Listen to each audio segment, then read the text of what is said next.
My channel may review knives, but I have the most fun on the lives.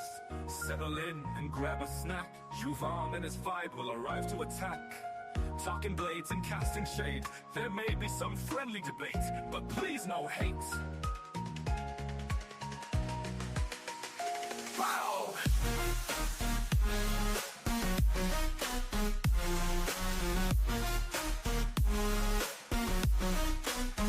My channel may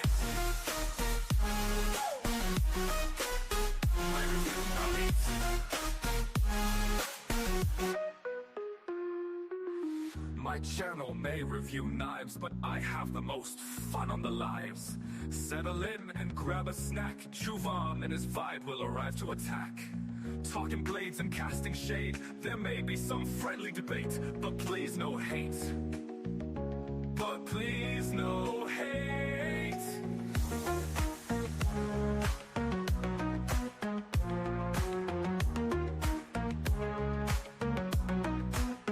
My channel may very few knives, but please no hate.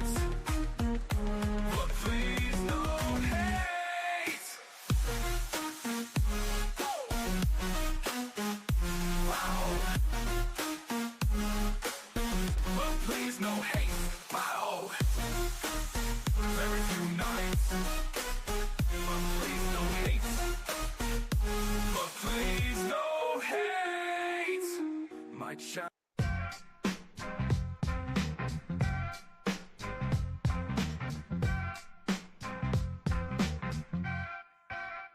Insomniac, sit and spin, about to be live. Hanging with each other, talking shit about knives. We sit and we spin, and we vibe in the chat. We listen to Juvan just trying to describe where he's at. It is a good time, but who is this fool who talks about knives and EDC tools? Insomniac, sit and spin, a weekly live stream. You're in the right place if you know what I mean.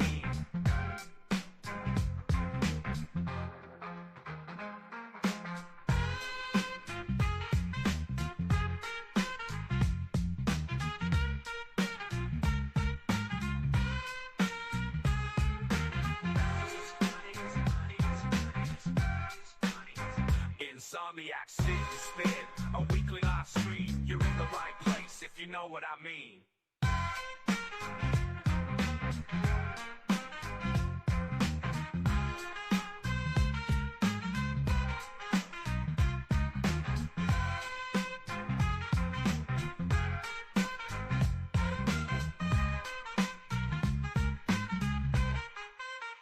Insomniac, sit and spin, about to be live.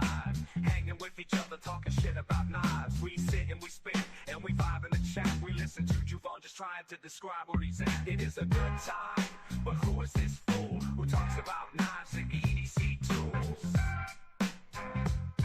Insomniac, Insomniac, sit and spin, a weekly live stream. You're in the right place, if you know what I mean. Play. Late night, patty whack, give a dog a bone. Grab a snack, sit right back and never be alone. It's time for Insomniac, sit and spin, a knife live stream and a gathering of friends. Insomniac, sit and spin is about to start, so come on in and do your part. Juvan's Knife Flicks is the channel you seek for new knife reviews and a show every week. Fight.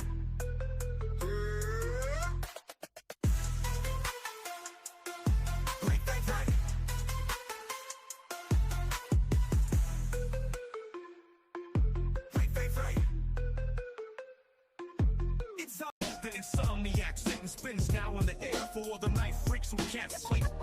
I'm the Insomniac, Juvan, and today we're gonna take a look at some of my flicks. So you're getting where you fitting. Sit down, shut up, and listen. Don't forget to like, comment, and subscribe. And don't forget to flick it. Welcome to the Insomniac, sit and spin.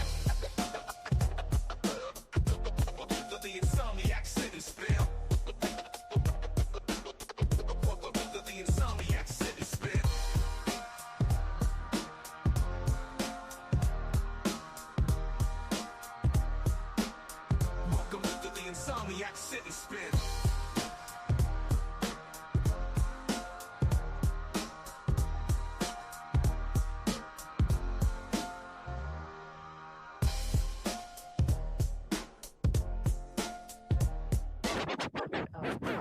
a little bit, but are you high on cigarettes?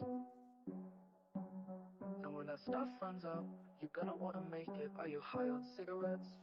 Let's watch Juvon's weirdness and get high on cigarettes. Let's watch Juvon's weirdness and get high on cigarettes.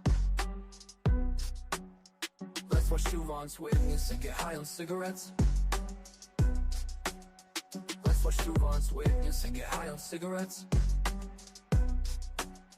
Do you know that you're right or wrong? Do you know that you're right or wrong? Do you know that you're right or wrong? Do you know that you're right or wrong? He don't smoke them, but he loves it when you do. That's why he's high on cigarettes. And if you find him, you should light him up a few. He's getting higher on cigarettes. Let's watch Juvon's weirdness and get high on cigarettes.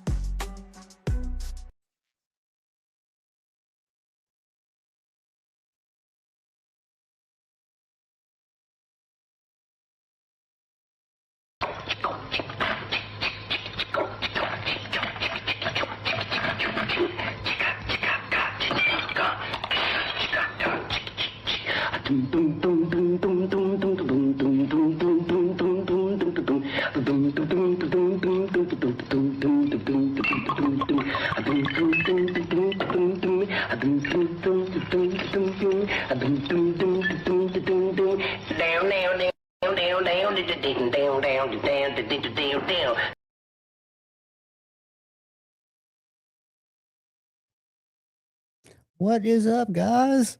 Uh-oh. I didn't see Jason back there. How is everybody? Welcome, welcome. Yes, we're vertical. We're vertical, Marco. For mobile phone people, Tuesdays are vertical. Unless you're on Rumble for whatever reason. Rumble, there's no vertical. I was going to go to Instagram too, and Instagram wanted me to make myself have a pro account. And when I have a pro account, it flags all my posts. It's just a big hassle, so I keep a personal account. What's up, Marco, Neil McKenzie? Can't remember what is up. I'm Richard Hopkins, Roman Gnome. What is up, brother? Good to see you guys. I jumped in a little early. We'll have a few guests. We'll make it all work. I'm going to throw some knives up here. Watch this. Boom. There we go. All right. Couple things to talk about, but yeah, man, it's gonna be a kind of a vertical low key stream for as long as you guys want. We can kind of make it happen. I did want to show off a couple of things, but we'll wait till people get in here. There's some Christmas stuff I've shown you guys. Some new box cutters. I think the Drop Bear box cutter has been around. I could be wrong. I've not seen it before. Exposed blade is almost 100%. This one's on an axis lock. The one that's kind of got me excited is the Sheepdog with the top liner lock. It's also a utility knife. This one's in my Carta. These have a top liner lock. Really fidgety. Be shaded. Channel member, what is up? What is up? Brody, what is up? Good to see you, brother. Good to see you, Be Shady. Main man, my brother from another mother. Neil McKenzie's back in the house. What is up, Neil?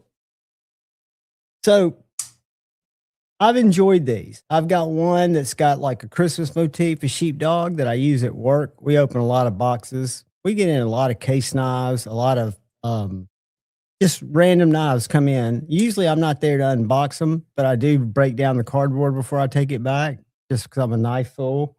And that's what we do. Great to see you, Be Shady.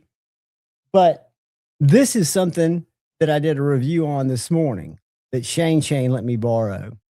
This is Steve Kalari's collaboration with Alex Steingraber, SPK. So Alex CNC'd these, cut them out, did the first grind on them, cut the handles out, sent them to Steve, and Steve did the final grind. And then Kyle Coonley, Clean Work Sharpening, put the edge on this. This is K390. heat treated, I think it's 67.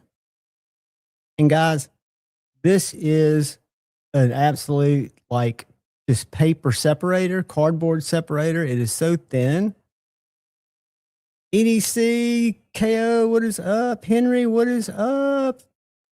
But this knife has been a joy to just cut with.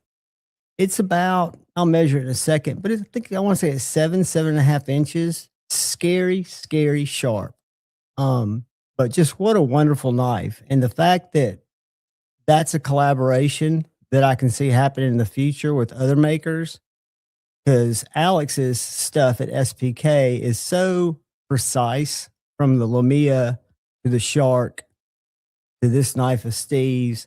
When you look at plunge grinds and you look at a starting angle from a blade thickness to a edge angle, and you can do all that through step milling for your first pass, and then hand a maker a knife that's just ready for a final grind.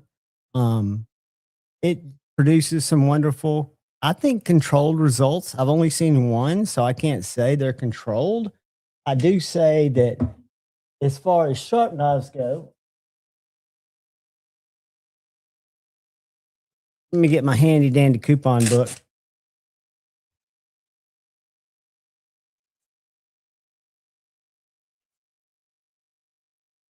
You can feel this thing pulling your skin towards it, because it kind of want to make you, it's like it wants to make you bleed a little bit. But I love this knife. I sent Steve a link. I don't think he was expecting the video. I don't think they're available right now, and I don't know if they're going to come back out in this format. I know you can get these knives, but this run,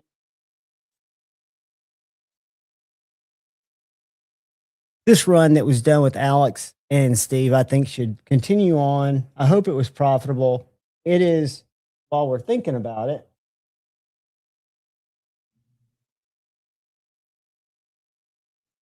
It is 7.25 inches. So on the big side of what I carry, but definitely a fantastic blade. Again, heat treat excellence. I think blade geometry, it reminds me of a paring knife. I bet you it would cut vegetables great. The sheath works really well. There's my. I heard it fall because we got more stuff to cut. Another thing I wanted to show off. What's up, Cliff? Cliff's in the house. Let's see, how does that go? EDC KO10 is in the house. Channel member both. What is up? What is up? Guys, I'm sorry I'm not good at looking at the chat. I was seeing, because I've heard about being able to give away channel memberships. I don't know if it's just that I don't have enough members, but I don't have the option. I looked before the live because I wanted to be able to, if I could give away memberships, is give away some memberships, but I can't. But anyways, I wanted to show first this little sheath. I do some part-time work down at a local store here in Huntsville called Knives and More. And we have knife people come in to look at, buy, sell, trade, whatever, knives. And this one guy had this knife in his back pocket, this sheath. And this sheath he picked up at Knife Ship Free. So I ordered one. This is the Pocono. This is the small version. They have one that's about 1 inch bigger. You can look at the dimensions on the site, called the Sequoia, I think. But it's a double sheath. It's really made for a knife, a bark river, a couple of different bark rivers, and maybe a flashlight or a pen.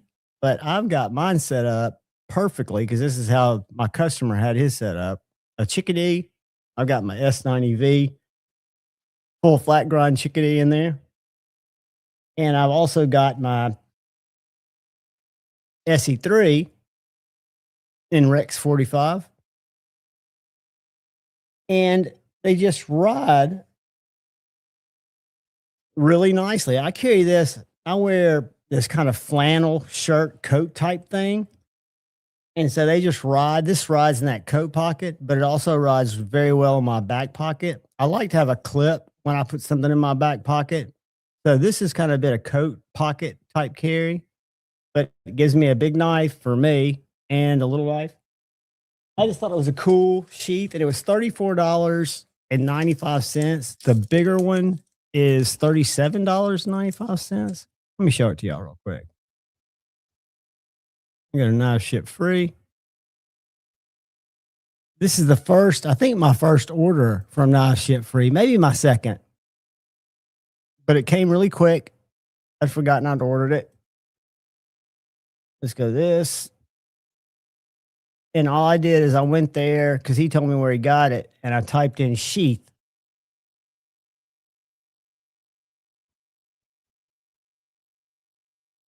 And then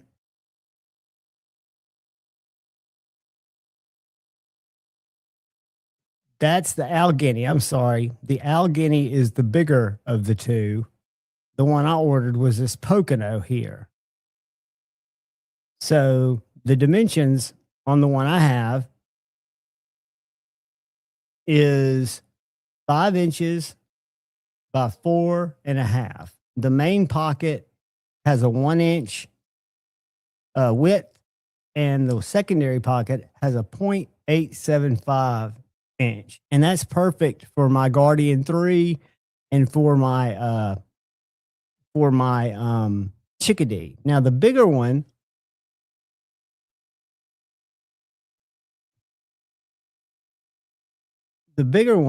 looks just the same, but it is 6 inches by 5 3/4 with an 1.5 inch main pocket and an 1.25 inch secondary pocket.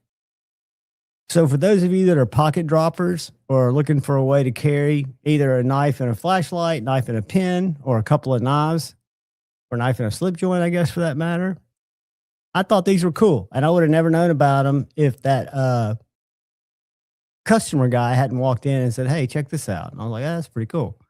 The other thing I've got over here, this is a fret that was spoken for. I'm shipping it out tomorrow. I wanted to keep it for the live. This one's had a couple of little extras done to it. This one down at Knives and More, I had tape crown the front of the spine. You can't really see it, but that front of the spine is crowned. He also did a polish on the handles just so I could get these out, and then stone washed. And it might not be stone washed. And when Shane gets on here, I'll let him explain it. But we've got a little cabinet down there that's got some special medium in it that they do he does all kinds of little blasting stuff with. And then my personal fret, which is in my 1931 Leatherworks snazzy sheath that he made me as a gift that was awesome. It is also stone washed. You can still see Edgy's Maker's Mark. It's hard to see it here. And in the future, if I get one stone washed, I'll laser etch it afterwards, because that's something else we're able to do at Knives and More that we weren't able to do before there. Anyway, I've been cutting all kinds of shit with this, but stone washed, crown spine, and then a black and kind of smoky handle with red pins and red liner. This knife's not for everybody by any means, but for me, it is just perfect. I mean, I'm just tickled to death with it. I love the way it cuts. I love the fact that Shane pushed the heat treat on it. It's Magna Cut, which is what I wanted it to be. Just a really comfortable knife. Glad that it's now kind of finalized, and there'll be some different things that I think Knives and More will be able to add if people want to add it. I've got to get with Tate and find out how much time. I traded him a couple of knives to spend a little time on just trying a few things. First on this one, because this was mine. And I said, let's just see. He goes, well, I could do that. He was just kind of looking at it. He makes knives too. As a matter of fact, I was leaving the office this afternoon, he handed me this. This is a little, what is it? O2 tool steel This one's got a mirror polish on it. This is going to be my new unboxing knife. And this is just a little Kardashian. He's made about, he says, 20 or so of these. He's got some of them wrapped in paracord. And he makes a really nice knife. He's making a knife right now. He's only done it kind of as a hobby, but he's shown me a couple of his knives. This guy's, again, Tate, one of the owners of Knives and More, a young guy, but really talented. Shane knows him. He was at Blade Show with us. But I think this is a cool little chisel ground knife, very, very sharp, kind of surprisingly so. And I thought that mirror polish on that tool steel is pretty impressive. I forget what grit he told me he got down to get that. What's up, Conga Blades? Paul Mills, channel member. What is up? What is up? I'm getting behind. See, when I'm looking at stuff and I'm talking, Cliff, I think I said hey to you. Howdy, brother. Howdy, brother. Geek Machinist is in the house. What is up? Ryan Ellis is in the house. What's going on, buddy? Good to see you, man. We are chilling like villains. So that was just something he handed me tonight that I figured, well, hell, I'll use that as an unboxing knife. Take out my little Amazon Valley Song out of commission temporarily. And the other thing, I haven't tested these yet, but I had an unboxing last night from CountyCom. CountyCom's somewhere that I do and did a lot of shopping. And they've been a huge supporter of the channel in terms of sending me some EDC items that they're working on and letting me show them off to you guys. So they've done a couple of knives. Before they were just kind of doing some custom Vosteed stuff. And Meritac, who does their lights and who does a lot of their government overrun stuff, came up with a couple of knife designs. So this is a little flipper or thumb stud, just a basic little knife. One of these is 14. This one's in D2 and it's Ultim and a button lock. I always hit this cable. I've got a second monitor. But this is a bug out size knife. I've not looked at how much it costs. I've not cut a lot of stuff with it. I did cut some paper on the unboxing, I think. But thought it was cool to see them making their own designs. Because CountyCom makes some cool shit. I'll show you what I mean by that. The other one is this one here. And what struck me by this one when on first impression, orange is one of their things because they do high visibility type stuff. A lot of their stuff is done in orange, so it's easy to find if you're out on a trail.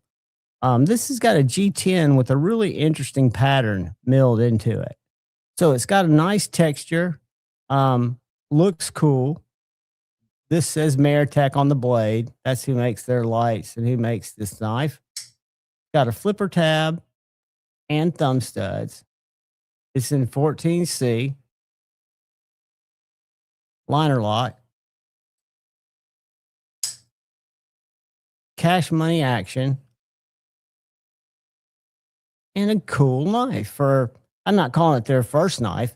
They've done some fixed blades, but this is a very good knife. The D10 on the regular flipper's good.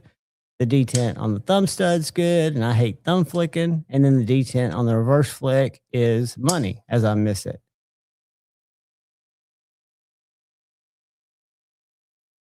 So I've been impressed with that. And then they sent me something that I didn't know what it was. I thought it was a little thing that you maybe put a couple of nitroglycerin pills in or something and then hooked it on your keychain. But this is actually a grappling hook like Batman used.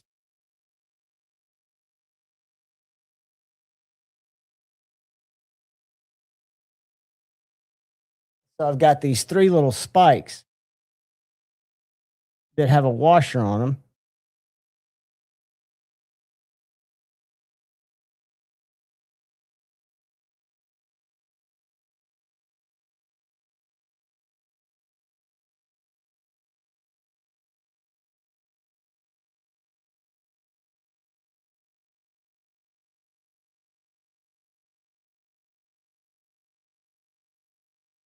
And then you can tie it to fishing line or to paracord. I don't even know if I'm broadcasting anymore because my thing over here, oh, there it is. I'm back. But they make this in 3 sizes. This is the tiny one. They make a medium and a large. The large is about probably about that long. But it's a little put in your pack. I don't know what you need it for. It wouldn't support weight. It's not meant to, throw up and then climb up it. But I guess if you were hanging a hammock, without even the spikes, you could just have the spikes inside it and use it to go over a branch.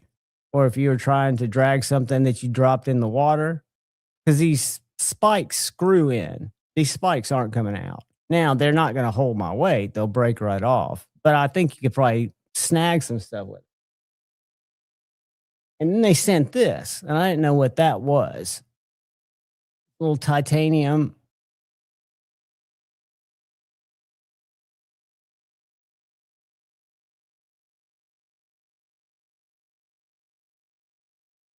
Come sneaking, I'm going to leave you leaking. A little human skin all, YouTube terms of service. Or I guess you could call that a toothpick or a splinter remover. It is a very pokey little concealable awl. We'll call it an awl. And then when you don't want to use it, you just turn it the other way and screw it in. And boom. And then one of the other things I got, I was going to open here. This is CountyCom gets a lot of government overruns. So they get some really weird EDC gear, weird stuff. Like I say, I've been a customer long before I had a channel, but this is a little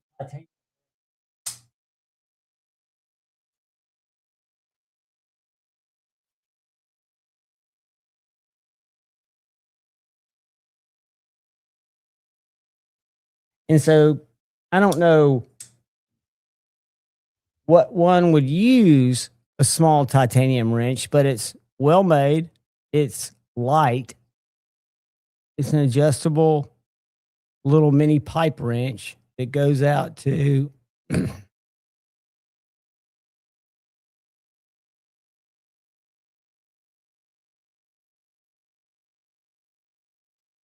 full extension is about 1/4 of an inch is what you're looking at there. Now they've got this in a lot of different sizes too. Not thin enough to go between scales on a knife like my Knipex, but a cool little tool nonetheless.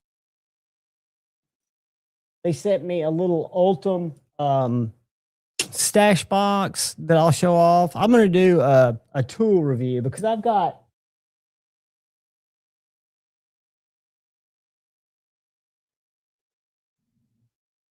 I think I showed you guys. I bought this LEP and I bought some what do you call it? Tritium. This has got tritium inserts. This is a laser, right? It's a laser emitted projector. So when I turn this on, if I were to shoot this across the street, it's going to be about a volleyball sized spotlight. It's a very bright, long distance spotlight. Not very good for finding keys or finding anything for that matter because it's just a spotlight. Well, then they came out with this guy, which is the mini LEP, which throws about a little bit smaller than a volleyball, not quite as far, but really long, good signal light, bright light. Well, one of the things they said,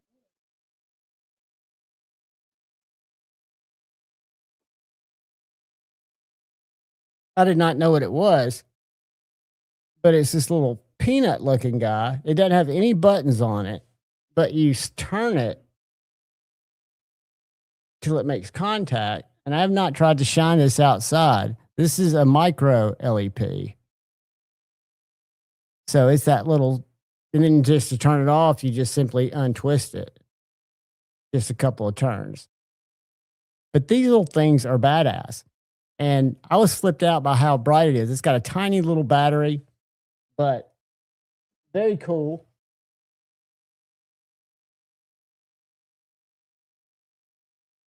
And this is something I got from them a long time ago, about a year ago. This little titanium is a little, for my pack, it's a matchstick. So you put lighter fluid in it, and then this metal thing is just a wick on a flint, and it's got a little striker down the side, and it's a portable match. So before I went out in the wilderness, and it's got an O-ring to keep it from leaking, and it's got a place where you can hook it to something. But before I went out, I'd make sure it had lighter fluid in it, just regular Zippo lighter fluid. But that's the kind of wacky stuff you can find at CountyCom. I'm going to pull it up real quick.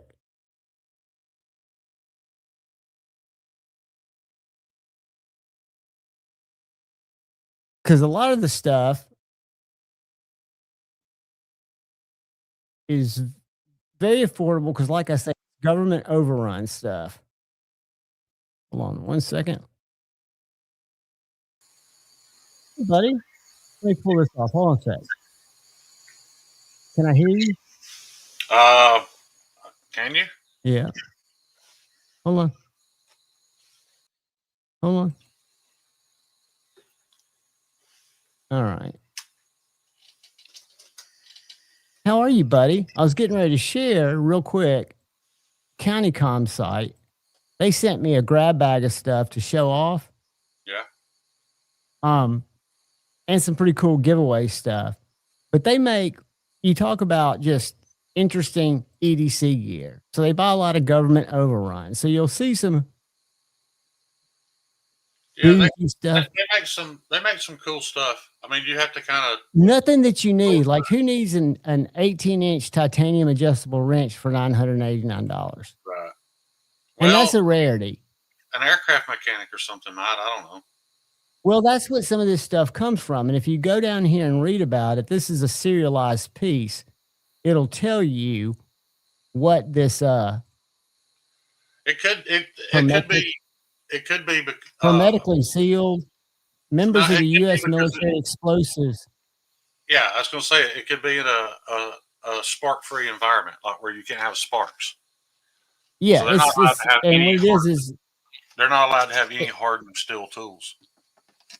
But they've got little things like these breacher bars that, make for a good pry bar. This looks like a mini lawnmower blade to me, but it's part of a robotics part. So this is a part of this robot that they sell other parts off of. And they show how you could titanium, that's just heat titanium blast or whatever. I got you. But they've got screwdrivers. They've got these little breacher bars. I think these things are wicked looking. They make these in all sizes. Isn't that cool? You talk about a pry bar. Yeah. And they make some little guys and they make some bigger guys. Man, there ain't nothing wrong with cool stuff every now and then, even if you don't need it. A lot of it you don't need, but like some people have a really good use for this, and I wouldn't know what it would be for, but an armorer's precision hammer. What are I know these hammers, I've seen them in setting stuff, like if you're setting set pins. What are these little hammers good for?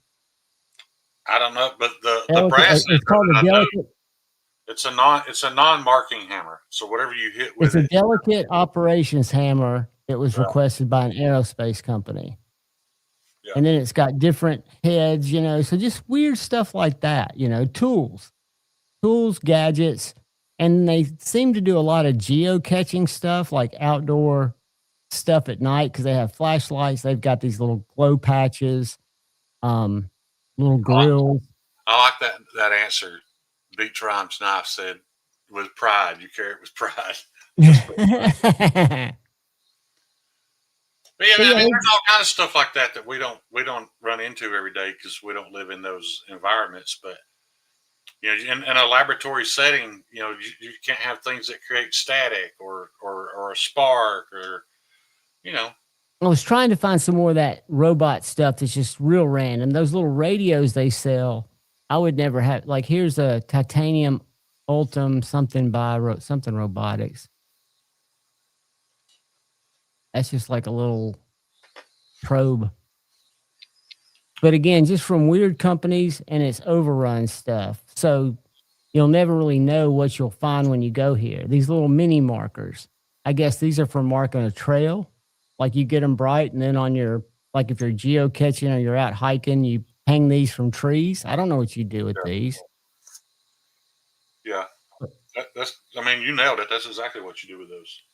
I mean, that's all I could think of is a trail marker type of thing. They've got a lot of these little catches that are waterproof. They've got a lot of lockpick kits. I remember a couple of years ago when I went to Blade Show with Grateful Panic and Vince and them were there. They had a little lockpick kit. Yeah, they got big into lockpicking there for a while. Man, they were opening the pantries and shit at our Airbnb with their lockpicking kit. And this is a little kit that comes with a clear lock that kind of teaches you the basics, right? Mm-hmm. For $24. I mean, that's an ADHD adult puzzle kind of thing, but just weird shit, you know? I mean, y'all, when you have a chance, check this shit out. They've got some cool stuff. Here's one of the knives they sent out. It's $44. So the 14C flipper with the G10 that's got that really tight scallop, made by Meritac, who makes all their lights. And I'm sure it's imported. Yeah, but it's $44. So check this out. At least they're staying within that acceptable range to me, anyway. Is that Ultim? It's Ultim in titanium. It's a complete chess set. You can buy the individual pieces too. Well, that'd be perfect. Look how little they are, dude. If you make a little board or have a little board to play on. Yeah, that is pretty cool. It's very cool. I mean, I'm not good at chess, but I'll sit down and play some chess. I don't know if I'd like it sober. I used to love, though, drinking and playing chess. My ex-fiance, thank God I didn't take that. Thank God she wasn't my first wife. But she would kick my ass in chess. And then they've got a little thing like this. And then I'm gonna get off. What was that little knife that Maddie had that they make the little underpants sheath for it? What was that little thing called? Are you talking about the little watermelon knife? No, the one, it was titanium and they had a little. I remember the underpants. Underwear shaped sheath for it. The tighty whities. Well, I don't remember the name of the knife. I don't even remember what it looks like. It was weird that I was on YouTube one day and ran across these scientists. These were all like engineers and scientists that like build cool shit on the internet, and they're the ones that designed that knife. Like they were promoting it and selling it on that YouTube channel. It was just odd that it popped up. Yeah. This little guy is A1 tool steel. Oh, what's his name? Put this in my hand when I walked out today. Did you hear me say that? Tate? Oh, did he? He makes a lot of these with his cutoffs. Oh, yeah. It's just O1 tool steel, I think. And this one happened to be Mayor polished little chisel grind. I'm going to use it as an unboxing. People using marking knives and chisels and stuff. He called it a hobby knife. Professionals and artisans, they're not concerned about steel quality because they're going to sharpen it, lap it every time they use it. And that's all part of the artistic process to them. So but it makes sense they wouldn't have made it out of K390. He's not much of a phone conversation. So I want y'all to chat. He's really enthusiastic about what I was going to show you this. Can you see? I've got extra lights on. This is the one that's going out tomorrow. Yeah, I can already see a huge difference. But can you see the spine? Yeah. See how it goes from flat? Yeah. That little bit of crown. Yeah, I like it. Now that one's the only thing he said, right? Anytime I do this or we do this going forward, we'll want to do the laser afterwards, which would be easy enough to do. Right. Yeah, it actually is more convenient for me to do it after. That was weird. It was just an odd situation I was in when I had to have that done. I know you didn't see this video that came out today. I did. Holy fucking shit. This is K390, right? It is. Oh my God, dude. This is scary sharp. It wants to cut you. Yeah. That's what I like about K390 and Rex 45. And speaking of highly aggressive steels, I haven't shown this off yet. Let me get this off of here. I went up to Knives and More, and John put my AWT scales on my Rex 121 Sage 5. I am very quickly falling in love with this knife. I won't say that it has surpassed the Mannix yet. I like the size better, so I'll say that. But I still like the lock mechanism on the Mannix better. That's a compression, right? I'm gonna make it big for you a sec. Yeah, it's a compression lock. Does I love it, dude. It looks great. Does Justin do a compression made easy for that? I know each one's kind of unique. He does. This is a standard one, but yeah. And I've got one here somewhere. What's up? I have to bring it that day, but we'll get that handled. I also brought something else I had at Knives and More I wanted to talk about. Is Todd Carr here? I have not seen Todd. There's K Basin. I hadn't said hi to so many of these people. Hey, what's up, everybody? Todd Carr, you lurking yet, buddy? I wanted to see if Todd knew anything about this. This cold steel. Tate called it a Voyager, and he may very well be right. It's a clip point, but I had never seen a cold Todd steel. Carr's here. I've never seen a cold steel with a bar lock.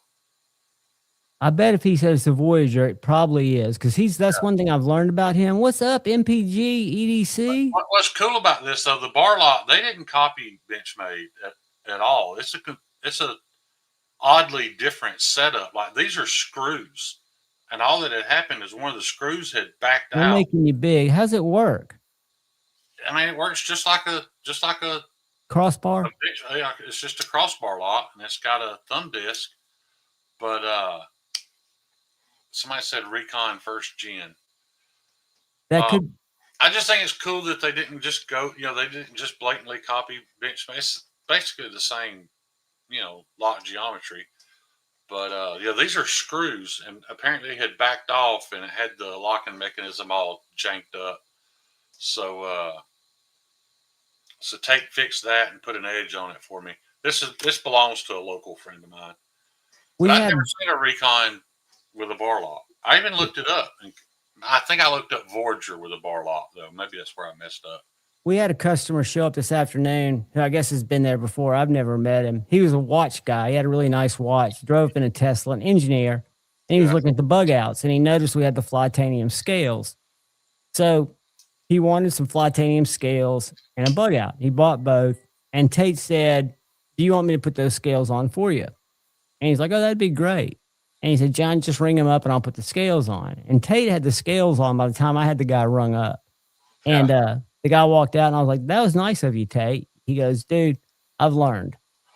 When engineers come in and buy shit like that, it's much easier for me just to offer and to do it than to have a Ziploc bag with a bunch of parts and a missing screw come in the next day." And that's a good point.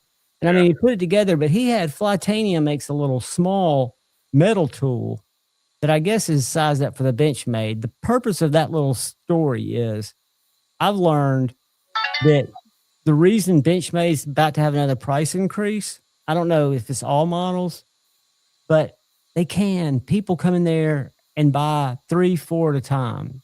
So when you come and buy a Benchmade from us, you automatically get 15% off of whatever Benchmade's charging. And then John, we pay. I just bought a Benchmade that's lesser materials than what I have here and paid more for it. But did you buy it from you're talking about the Crooked River? Yeah, so it still works. People are still buying their stuff. Shane, and you won't that's believe. the thing on my mind too, dude. If that $30, $40 difference price increase stops you from buying it, are you really that passionate about having it in the first place? And I just don't think people. I think people who are truly passionate about owning Benchmade just aren't going to care.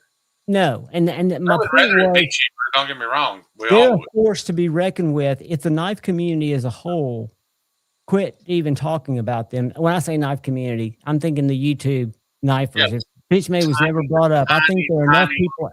Percentage of knife owners that we represent.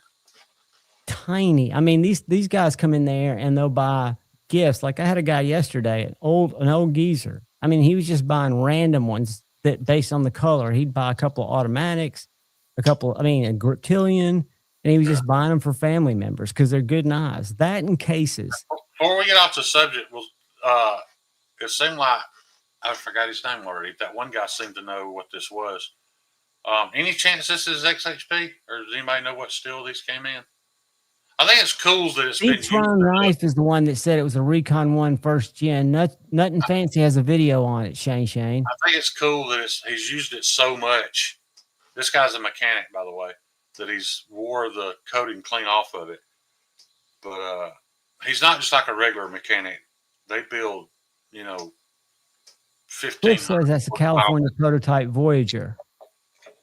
They build like 1,500 horsepower twin turbo drag engines, and it's AUS 8. Okay, AUS 8.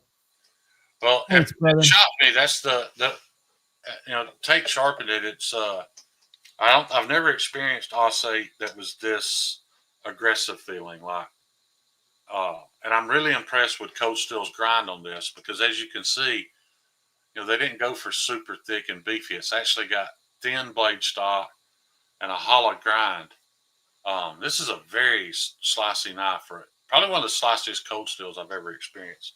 It looks extremely thin for the size knife it is when you showed it that way, and it looks like a really nice hollow grind. Yeah, it's hollow. Very thin behind the edge. It's not very Cold Steel-esque.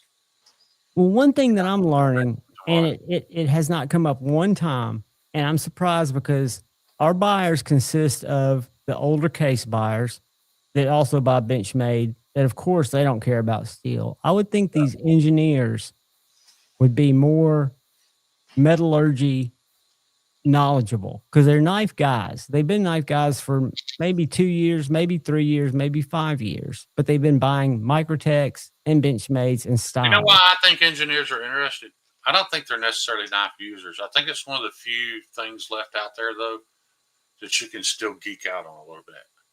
You know what I mean? You can still that in watches too. I think they geek out on materials and designs. There's not, everything else in the world now is just so, mass produced and whatever's the easiest, whatever's the cheapest. I think that's why engineers are probably interested.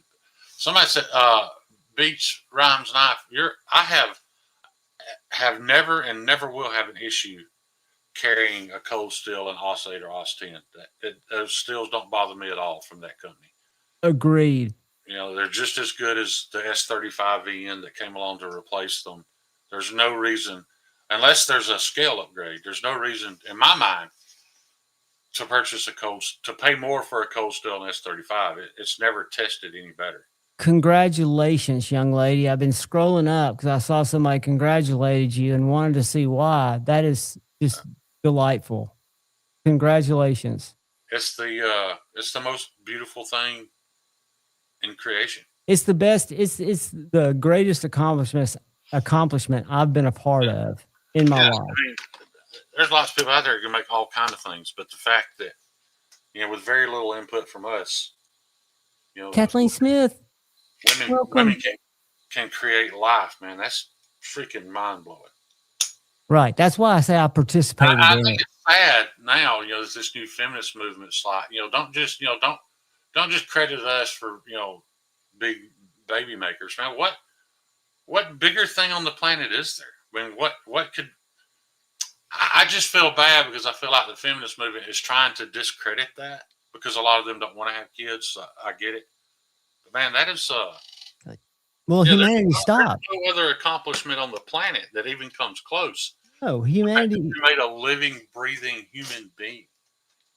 Humanity stops, dude, and it's just it's an absolute trip because my daughter's 26 now, I think, and we have these conversations, and I'm thinking this little person, I spent so much time with, and I'm sure she absorbed some of my. Cause I was kind of a shitty. I mean, I was not at my best when she was little. I was, I held a job. I was a professional white collar worker, but I was a junkie. But yeah, she's just turned out to be just a very awesome human, and it's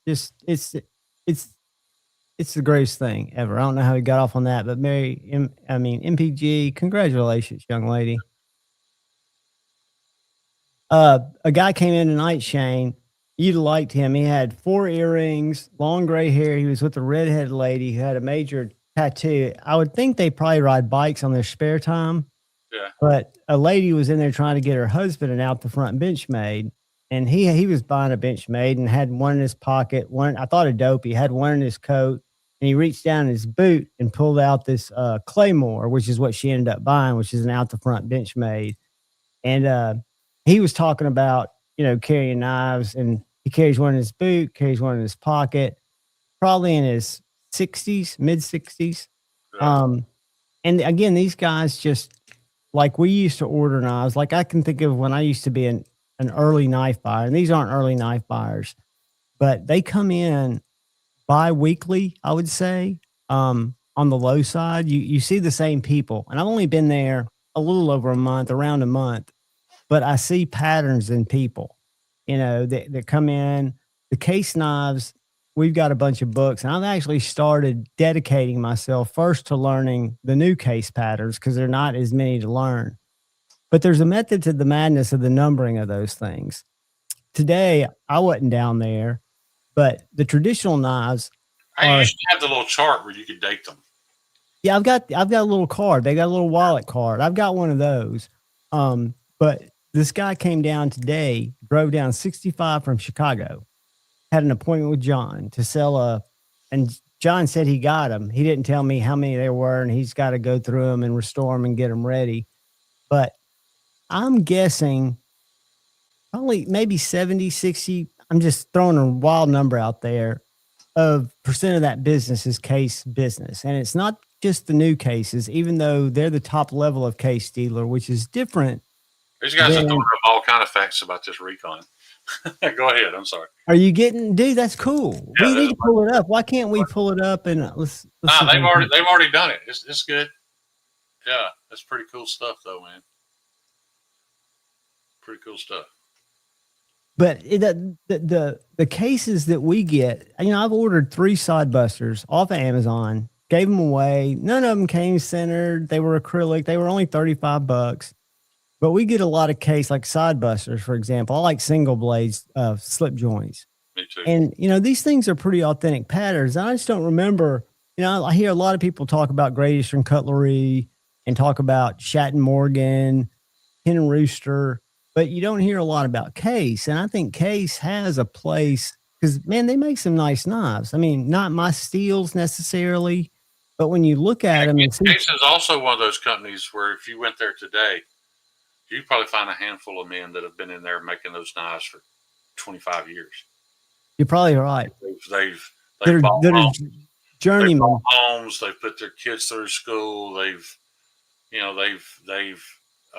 supported this thing, this culture that we live in, and companies like Case that's why I don't ever badmouth them. They're not for me, but I don't badmouth them because companies like that are, you know, why we get to sit here and Cliff, I've learned this too. Most of the Case buyers want them, if they're serious buyers, they want them cleaned off the blades and they want them wrapped up. Because Tate was just trying to show me there's a certain way to wrap a case in that little brown paper. These things never cut shit. They don't ever come out of the box. It's like collecting. I think it's like them collecting Star Wars characters that they wouldn't take out of the package. Because when these guys say clean it up, you know, make sure you get everything off the blade, wrap it up, and I'll take it. Right. You know, it's. And here's the thing, though. Was blade wobble, is it really an issue? I mean, if the blade's falling off the knife or whatever, but, you know, people have been using those wobbly-ass blades to do way more work than we've ever done for decades with that knife. It's to me, it's like people who've never seen the Grateful Dead don't understand the Grateful Dead, and I get it. And I don't understand Case. And there's a whole fucking, like, choir of people or just cult of people that are case.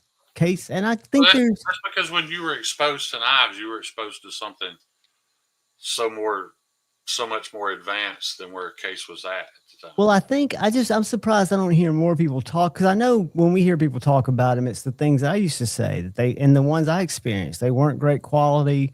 There wasn't anything special, but I think a lot of those patterns that GEC and others make originally were Case patterns. I think Case is kind of the OG, right? Or one of the OGs of folding pocket knives.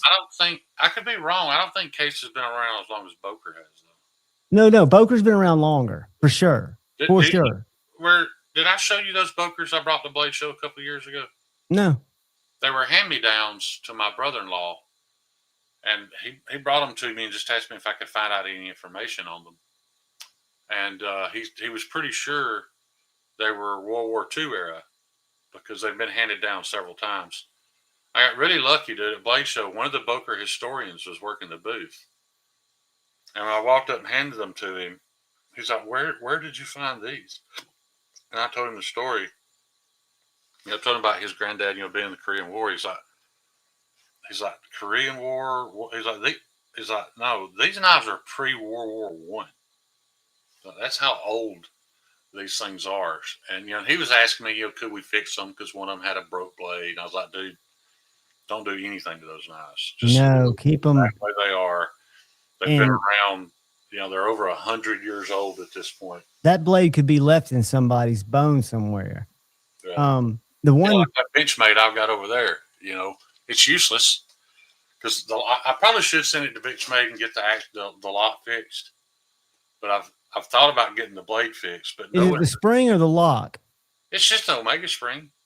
Send it to me. Jumped on the inside. I've got so many Omega springs. Kaiser sends them with every knife. I may do that because I didn't want to send it because it's an auto.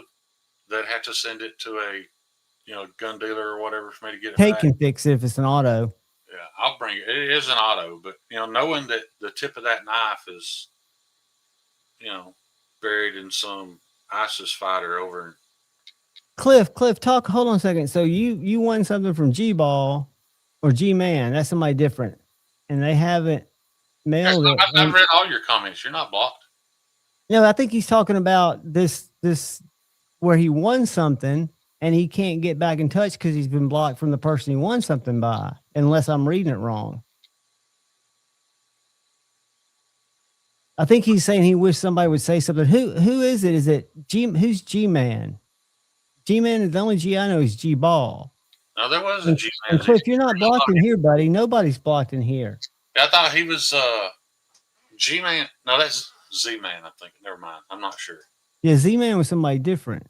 Oh, Kodiak Edge. Oh, that's the guy that. All right, Shane. That's the guy that goes live late night every night. Yeah, you're not gonna get that shit, Cliff. What do you know about him, Shane? I don't know anything about him, but a lot of people. Let me tell you the story again. I got with Paul Mills about making him an S125 Thug. I posted your handles on today, by the way, Paul. Anyway, and it was very expensive. A very small piece of steel, and it was really expensive. And there was a small piece left, and he asked me, he's like, hey, do you think that's small enough to make a blade for a slip joint? And I was like, yeah, there's plenty of steel here for that. He was like, well, Kodiak Edge is making me a slip joint. Can you send that scrap piece of steel to him? So I did. And then Paul sent me some pictures, and as soon as Paul sent me pictures of what he was doing, I was like, this guy's a fucking scam. He doesn't know what he's doing. I want to tell Paul that because I don't want to hurt his feelings. That, and I wanted to give him a chance to see how it worked out. Long story short, he didn't know what he was doing. And Paul kept on him about, mailing it back to me once he had it shaped for me to heat treat, which wasn't going to work because he had already tried to grind bevels. He'd ruined this piece of steel. And none of that had anything to do with me. So I didn't speak on it until he fucking lied on me. He told Paul that he had mailed it to me to get Paul off his back. Guys, if y'all want to lie, that's fine. Well, he's evidently blocked Cliff now. Don't include me because Cliff called him out on some of his bullshit. But well, you don't block people. Don't include me on lying to friends of mine because he never mailed me that. I've actually my wife's got an app. Anytime somebody mails me something, she gets a notification letting us know that it's coming and when it should be here. He never mailed me a thing. That's Cliff, why I see his lives every night, and I'll pop in there because I'm up all night long just to see who's in there. But he never seems to be. And I remember Shane or Kyle or somebody telling me something about him, and I've always thought he seems off. And I stay up all night, but I couldn't stream all night without, and I haven't been on drugs in years. But I don't know how you could stream all night long. I just don't. Now we have Ed Harrison and I have streamed all night long because the conversation was good, but every night. Yeah. Well, But Cliff, to know that is a lot because I did not know that. Yeah, and Paul is overly diplomatic when he's in situations. You know, he didn't want to stir any drama and all that. And I get that. But at the same time, friends of ours go there and watch that channel. And I don't care if you watch the channel. You know, guys, I still turn on Pocket Metal sometimes to see what y'all are talking about, even though I can't stand the guy. I don't care where you go or what channels you watch. I just don't want my friends getting caught up in something that's going to cost, even if it doesn't cost them money, because technically Paul lost a piece of scrap. He never really lost any money, but it's the stress and it's the fact that somebody set out to do something. If they couldn't do it or didn't do it, they should have said, Paul, dude, this was above my pay grade. Not that, hey, I sent it to Shane and he fucked it up. Right. That's just, and to have, he owes 4 knives, 3 slips, a hat. And if you're doing giveaways and you just did your 4K giveaway, and this was a 3K giveaway. Well, here's another thing too. Those giveaway items, other good, kind-hearted people donated those items. Oh, he owes Paul. They gave him products to give away, and then he just didn't ship them. So he's a liar and a thief. So, well, we've seen on the big side of things, and I don't know the ins and outs, but Slicey Dicey's channel went away. Because of similar stuff. And you can't pull the wool over somebody's eyes and then block them so they can't communicate with them. Hey, Cicero, Dan Stan, what's up? It's just funny. I jump in live streams all the time, see what people are talking about, dude. And it's gotten to a point now where it's just humorous. Like, I'll jump on and see what, you know, I'm not going to comment, but I'll jump in there every now and then to Pocket Metal to see what Donnie and Pocket Metal are talking about.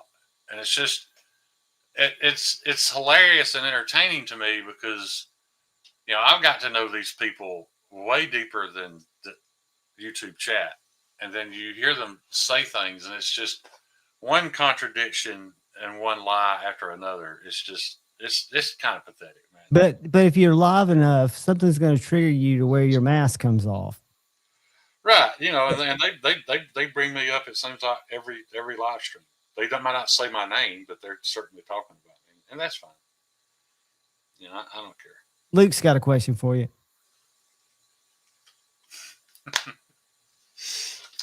Luke,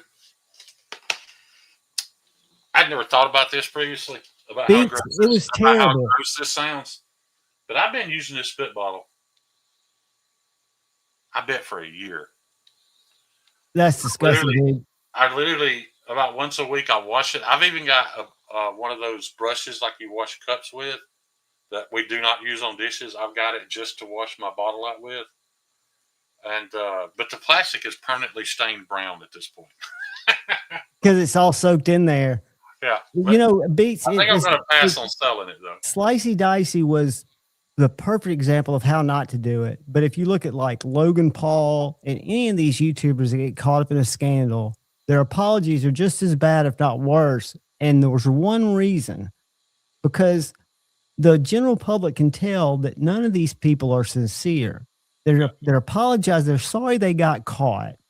You didn't see any remorse in Slicey's video. He talked about his issues. Slicey was at a point where his channel was becoming somewhat lucrative. You know, he was doing all the things, you know, to make as much money as he possibly could on that channel. So, you know, but all he had to do is do it straight, right? Because Kathleen, I think what he does, according to Cliff, he blocked Cliff. So when Cliff started bringing it up in the lives, which is the only way you can communicate with these guys, with us, unless you DM us and we're, you know, get back with you, is to say something on a live stream. If he's banning people, you know, people don't necessarily know. Plus, it's late at night. I'm sure the audience is similar, but like the same. And yeah, Cliff's talking about the giveaways, and maybe he's just done the 3K and the 4K. I'm laughing at Ryan. It is pretty gross, Ryan. The grossest thing he's seen in his whole life. I may do a short next time I wash it, because even when I wash it, it's still brown. That's right, Beats. But there were some situations like with our brother Zach at Zach Stuff. It's his story to tell, but he's got a video where he tells the story. I actually reached out to Slicey Dicey months after that happened. And just kind of told him, like, man, as far as I know, you've made it right with everybody that you crossed. Except all the people that worked for that Blade magazine, who he was going to pay for the content, that never happened. Right. But that was But I feel like he could have come back if he wanted to. But he did stand-up comedy. He was having a kid. I'm sure his life changed. He had a real job too. He wasn't just doing YouTube. He had to do stand-up. And this shit will wear you out. I can see if you get a chance where something like that happens, I could see why somebody wouldn't want to come back. I mean, it's hard to come back when things are good sometimes. It's weird, man. When all these controversies come up, like, it's no different than the P. Diddy case that's popular right now. People have known for years, but it's just like they just kept pushing to that limit where people weren't quite ready to trash them, and there's always something that happens and comes out. Well, you remember the catalyst on Slicey? Yeah, it was. Justin made the funny video about all the different creators, and then during one of Slicey's beer and what did he call it? Beer and Blades. Yeah, the most Beer and Blades, the Sunday stream. He talked real disparaging of our brother OCD for EDC, and that didn't go too well. I sometimes feel bad for the people in the chat because there's so much that goes on within. That was really bad. That goes on within this community and these little private ego chat rooms that they create and the shit that they say about their fans or followers. There's so much cringe shit that goes on that y'all don't know about it. It's why I don't do knife reviews anymore. I jump on here because I still like hanging out with you guys, but there's just so much that goes on behind the scenes. Like, and the hypocrisy of things like the Kaiser dinner. Let's talk about that. Now, I want to say I know what I want to talk about. The Kaiser guys, okay, but the Kaiser guys. Another one I want to talk about instead because I want to see if it gets back to it. But I've always thought it was odd of how, like, Pocket Mel's favorite thing now is to call me a fuckhead. Yeah, that's how he refers to me. And it's also weird to me that, he's got this Jason Brown paintings and he talks about Jason. He's the reason Jason Brown left the knife community. Nobody ever talks about that. Jason bowed out of the knife community because Pocket Metal was such a fucking douchebag. He was sick of it. Nobody wants to bring it up. Nobody wants to confront him about it. But it's the truth. That's how big a fucking douchebag he really is. The guy bowed out of the knife community and didn't come to anybody's lives because he was so sick of that dude and his toxicity. So let's see if that gets back to it. Well, toxicity is not good. I mean, you think about it, just on the general term of toxicity and what it is. Everybody's going to interpret things that make them feel different than others, but toxicity to me is universal. It's if I am committed to something that I know half the people in the chat don't believe in, and I sit there and power stroke it that I'm right, that's toxic. That's like there's no room for understanding or conversation at that point.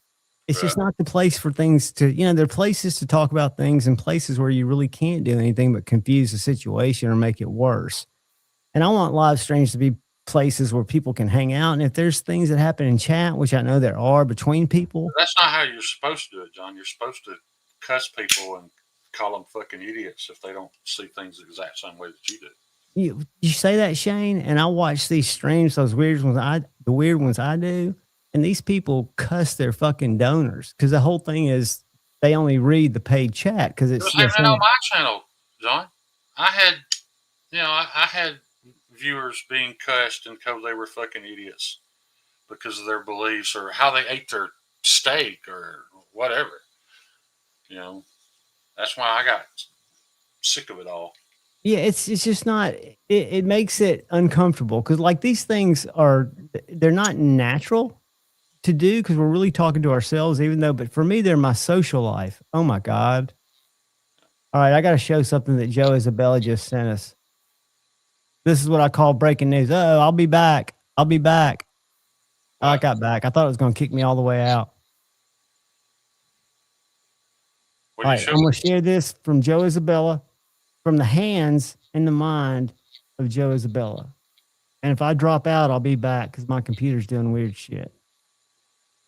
Tell me if y'all can see that before I push play. This is some vintage goodness to show Shane.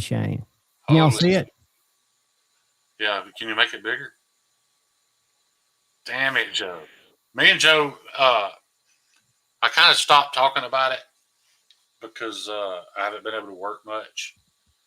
But that's gorgeous. I have spoke to Joe about doing some collab knives.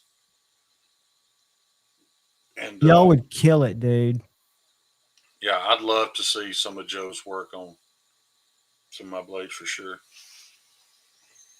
Who made the knife? Hey, Homer. Who made the knife, Joe? It looks really old looking at the sheath. Yeah. But I think that would be a perfect thing for me and Joe would be do like a kind of like that knife, but like a sodbuster style fixed blade. Just a straight back, very vintage, very classic design. I think that would be really cool. I would show you, but I don't have permission to. Tate's the one he's grinding. Started out, it was going to be a little sidebuster style knife. But Kyle's coming, guys. He's eating. I talked to him earlier. No, he definitely. We were chatting earlier. Yeah. Kathleen, I'm sorry, sweetheart. I thought on mobile phones it was going to be easier. On Rumble, which nobody goes to, it is. Which screen? I'm looking at two screens. Yep, that's one's on Rumble. Looks like a normal live stream to me. That's the one that's being broadcast to Rumble.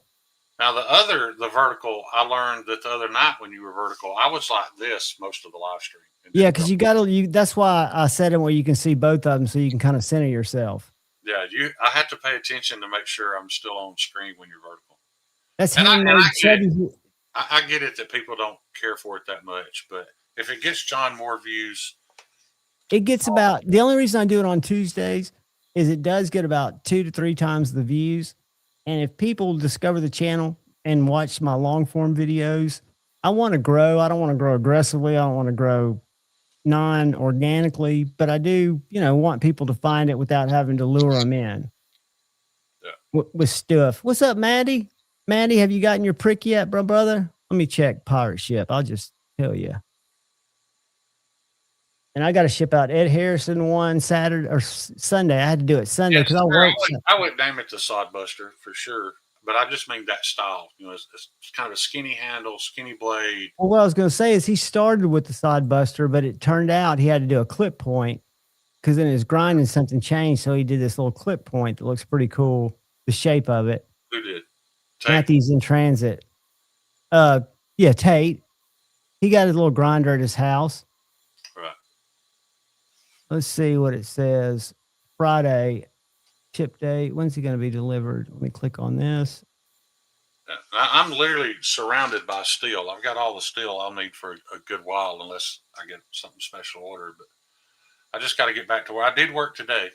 I got all the thugs now have handles. So now the one's going to Alaska. So now it's just down to, cleaning those up, finishing them, making them look pretty. Are you going to need maker's mark on them? Yeah, I'm going to be bringing them to Huntsville. Some of them already have it. Like I said, I don't want to get into that whole story, but my laser guy that I was using, they were moving buildings, and I was worried that his days there were numbered, and they were, for sure. So I had him laser a bunch of blanks, a bunch of knives that weren't even close to ready yet. So you're in good shape? So I would be in good shape. And now I'm realizing it was kind of a mistake. That really should be the very last thing you do. And I knew that, but I thought I'd be able to get around it. And I won't do that again. Well, Tate's getting really good, dude. I don't know if I told you, but I traded him this black supercell, which was totally a black tie knife, black blade. He kept the blade black. But the first thing he did was walked in the back and bead blasted the black to raw titanium. And then he's got this heavy metal band that he and I I don't know if you ever met Levi. He was the one that went to the show the night that he hung with us at Blade Show. It's this real intricate scroll work, and you have to look at it a certain way to even read the band's name in there. It took about 30 minutes. The laser did it. Today, he took a Balisong blade, a BRS, just a cheap Balisong, and laid it in there. And in 20 minutes, it did a full Damascus pattern on both sides. The only place you don't see it's the spine. And the Damascus, if you look at it like a topographic map, the Damascus never breaks. It looks totally, what that laser can do is amazing. And he showed me how, by adjusting the wattage, if you want your logo in blue, you can have your logo in blue. If you want your logo in brown, you can have it in brown. If you want it in black, like most people, black's the easiest color to do. I'm going to get Tank to do some faux Damascus. And the reason for that is I'm not really a fan of Damascus unless it's really good. And if it is, it's really expensive. So I'm going to get him to do some Damascus patterns on some knives soon. He's a good guy, man. That's a great question. And I would have never known about it, Beats Rhymes knife, if I had not seen one of my customers. But there's a place called Knives Ship Free. I've only bought from them a couple of times. They do have good knives. They carry Bark River. But if you go to their site, kniveshipfree.com, and you just type in sheaths, they've got 2 sizes. And look at them, because if you got a little bigger knife, I bought the small one, the Pocono. And the Pocono, I carry an SC3, a Bradford Guardian 3 on this right side, the top side, and I carry a Chickadee, which is a 5-inch knife on the bottom. I'm proud you still have that knife. Dude, I love that knife. I love that knife. That worked out. It was just too small for me. It's a forever knife, dude. Yeah. I did put scales on it. You noticed that, didn't you? Yeah, it was not ergonomic for me at all. And this one's an inch bigger. So I imagine you could put, they say you could put a flashlight or fire steel or pin or other small tool in the small pocket, but hell, on this one, the small pocket's 1.25 inches wide. But most people don't need to carry two sheaths. But I'll drop the link of the one I got into the chat. It'd be cool. You could put a knife and a flashlight in it. Yeah, or a pin or whatever you wanted to put in there, really. A slip joint. Maddie. The pry bar for all you pry bar people. I've been asked several times why I don't make pry bars. I don't make pry bars because I don't understand them. I've had them. I don't get it. I hear people tell you, man, I use my pry bar all the time. Well, that's awesome, but I don't. So. Night, Joe. Well, you think about it, if you use them for different things, but mainly it's to pop scales off. Some people use them to remove small nails. You're not going to do big things with the pry bar. Oh, I know, but even the small things, I haven't found a pry bar out there that works better than a small flathead screwdriver. Can you pin the last message I sent, Todd Carr? Hold on, absolutely. Let me go over here to where I can pin it.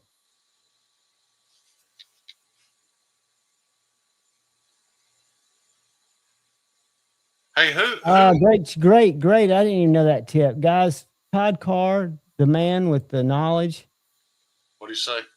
He says, tip for everyone on mobile: if you want normal chat, save the live to a playlist like watch later. Then launch the live from your playlist. Chat will be normal, but vid will be smaller. I didn't know the chat was different because. Yeah, that makes more sense to me. What's up, the B Saint Life Homestead? Good to see you, buddy. Welcome. That's the Best Life Homestead. The Best Life Homestead. I can't read. And it looks like they messed with names again. Capital letters. It looks like they messed with check this little multi-tool out, Shane. It's all in the angle of what you want it to do. Like this one's got a nail puller. Yeah. But this one's made with other little things on it. A little wrench. This little wrench is cool. It's kind of like that CountyCom stuff. I mean, it's cool stuff. You wouldn't really use it for much. Yeah, I don't make them because I don't use them. Yeah.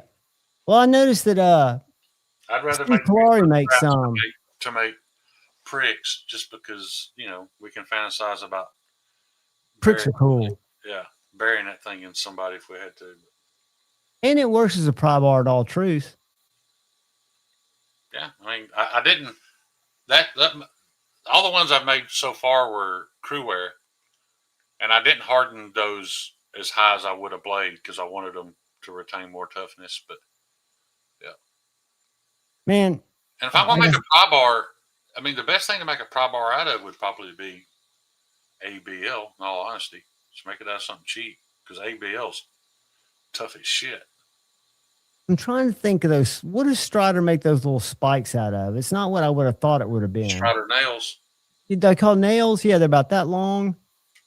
Are they 154? I'm not even sure. 154 is not super tough either, though. So that's not really. What's the prick? Let me show you a prick. It's just a jailhouse shiv. It's actually made out of good, nice steel and hardened.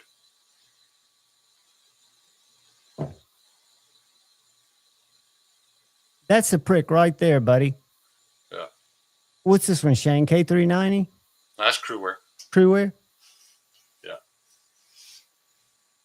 And then Maddie's is longer. Yeah. It's great. It's great to put in like the door pocket of your car or truck. You know, some road rager wants to come reaching in the window. You know, you could definitely get them out of your window with that. I've been Other than that, you know, you could open a package with it. Richard and I were talking today, and he was showing me some of the stuff he got in because he just got back to the crib and he had a lot of things waiting for him, as you might imagine. And he was talking about, yeah, but you know me, I carry appendix. And I'm like, well, I carry appendix now too. Ever since I've been down at the store, dude, I'm carrying my Freedom Pill dispenser appendix. I've gotten used to it. I ain't pointing nothing at my junk. Dude, I don't care how much I trust it, I ain't pointing at my junk. It's the only place I can carry it. And it I actually, learned a long time ago, you don't point a pistol at anything you're not willing to destroy. I'm not willing to destroy that. No, but I mean, there's no other place to carry it. I can't carry it in the small of my back. It doesn't feel right on my hip. My hips are too bony. It just does right on my appendix. And I know I trust it. I've used it enough to hope for the best. Plus, I'm in a sketchy part of town, dude. I have people come in there. Beach Rhymes Knife. Hit me up on Instagram. It's edgy_American_blades. I think I have a prick blank left that I'll hook you up with. Hit me up on Instagram. Let me put you're in here. Hold on. Edgy. Yeah. I'll drop it in there for you, my man. If you're not following Shane, follow him. I give stuff away more than I should. And it doesn't have anything to do with how well I know you or how much I love you. Sometimes I just Shane, you're not showing up, dude. Oh, on the messages. Sometimes you say the right thing and I want you to have one, so reach out to me. All right, let me find out why you're not pulling up in my search here. This is weird. What? Why I'm not pulling up? Yep, you're not pulling up. Edgy American. Have you posted anything crazy lately? It's edgy_American_blades. Yeah, but I never have to do that. I just start typing you and you show up. I don't know. Unless they ban me for some reason. See if you can find you. I see your shirt here. That's all I see in search, dude. Where are you typing it? In the search bar. Oh, just a Google search bar? No, in the Instagram. Why wouldn't it be on Instagram? You just messaged me earlier. I know. I'm trying. Hold on. Nope, that's not you. I'm trying to find you to just drop your. I always do this for people because it's so easy for me to find. Shadow banned. But you shouldn't be shadow banned if I'm typing your name in here, dude. I'm underscoring you and everything. Maybe it's here. I found you. We are shadow banned. All of us are. Yeah. All right. Here's Brother Edgy. Right there. What's up, Illuminati? Yeah, reach out to me, Beats. I'll it's not completely done yet. It'll be a little bit before I can ship it out. But Kevin Smith and Knives, how are you, buddy? Good to see you, bud. Yeah, I had to type the whole name too, and I used to not have to do that. I bet we have to do that on all of our stuff because I'm telling you guys, knives are not seen every day. They're getting more and more dangerous. Thought of Hey, I saw something today that really excited me, John. Go to St. Nick's Knives, on Instagram or on their website. their website, and look at the exclusive they're about to drop. Gotcha. They're actually not called St. Nick's Knives. They are St. Nick's Knives, but the name of the store is Winter Timber. All right. So this is closeout deals on your favorite brands. Let me share with you and you tell me where to go. There's on Spyderco's. Yeah, they show Spyderco's here. Hold on. They'll have it on St. Nick's. Spyderco's got an exclusive coming out with St. Nick's. All right, let's go to. Very interesting. For one, it's not red. I was shocked that it's not red. And it's not 4V. All their stuff's red for all their exclusives have been that I've known of, unless they've changed because of that Winter Timber. I like this little knife.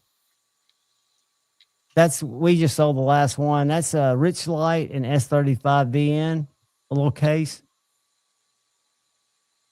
And the reason it's got the blade hole, I didn't know this, but they used to stamp all their blades, but they can't stamp the S35 because it's I'm gonna go to Spyderco site. I don't see it. Do you? I've refrained from talking about that whole stamping thing because I didn't want to rehash a conversation we've already had. But that falls back on why are people using this still? Why are people using that? It's because they can have it stamped, and it's way cheaper. Because you're just punching them out like cookie dough.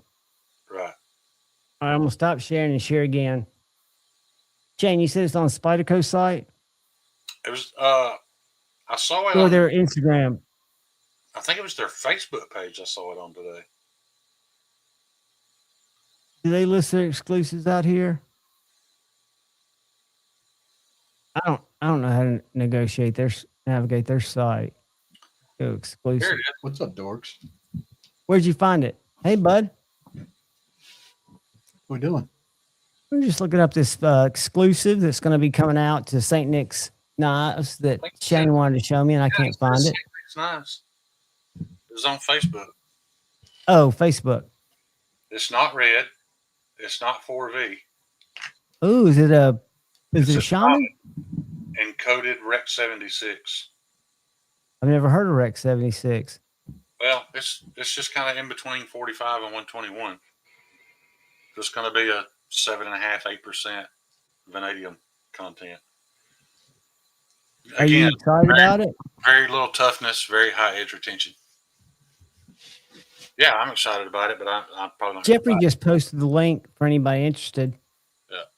I wonder why they didn't do red. I mean, they've got a case down there of all their red Spyderco knives. Blue Micarta and Rec 76. You getting one? You getting one, Jeffrey? How much are they going to be? About 300? Probably, yeah. But hell, they'll probably be 500 the very next day. We've got a Sage 5 down there in Rex 121. I really like this Rex 45. I like it, but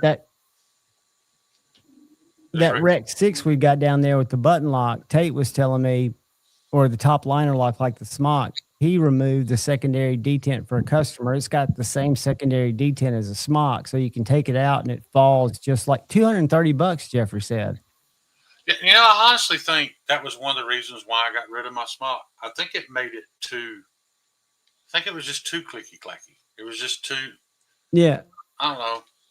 Yeah, you can put that secondary detent back in there if you like it. Well, mine didn't have it when I got it. It was the same way with the Mordax. I mean, it was cool, you know. I don't know. It just. Do you remember Chicago 23? Yeah. I sent him my secondary detent because he was looking for it. You hate it, buddy? Rex 45 is amazing. It's one of Spyderco's best deals that you do. I didn't hate mine. I love the idea of it. Check that out, Kyle. But I didn't actually love the knife. I've got Rex 45 in my little Guardian that Shane and I traded with. Shane, remember you had those crosshatch G10 scales on there? Yeah, weren't they the Jade? Yeah. And Yeah, I ordered they these. went out really ugly. This was the hardest scale removal I've ever done. I bought a box from Amazon of these pins because I broke the ones that came with the handles. These are those spanner bits.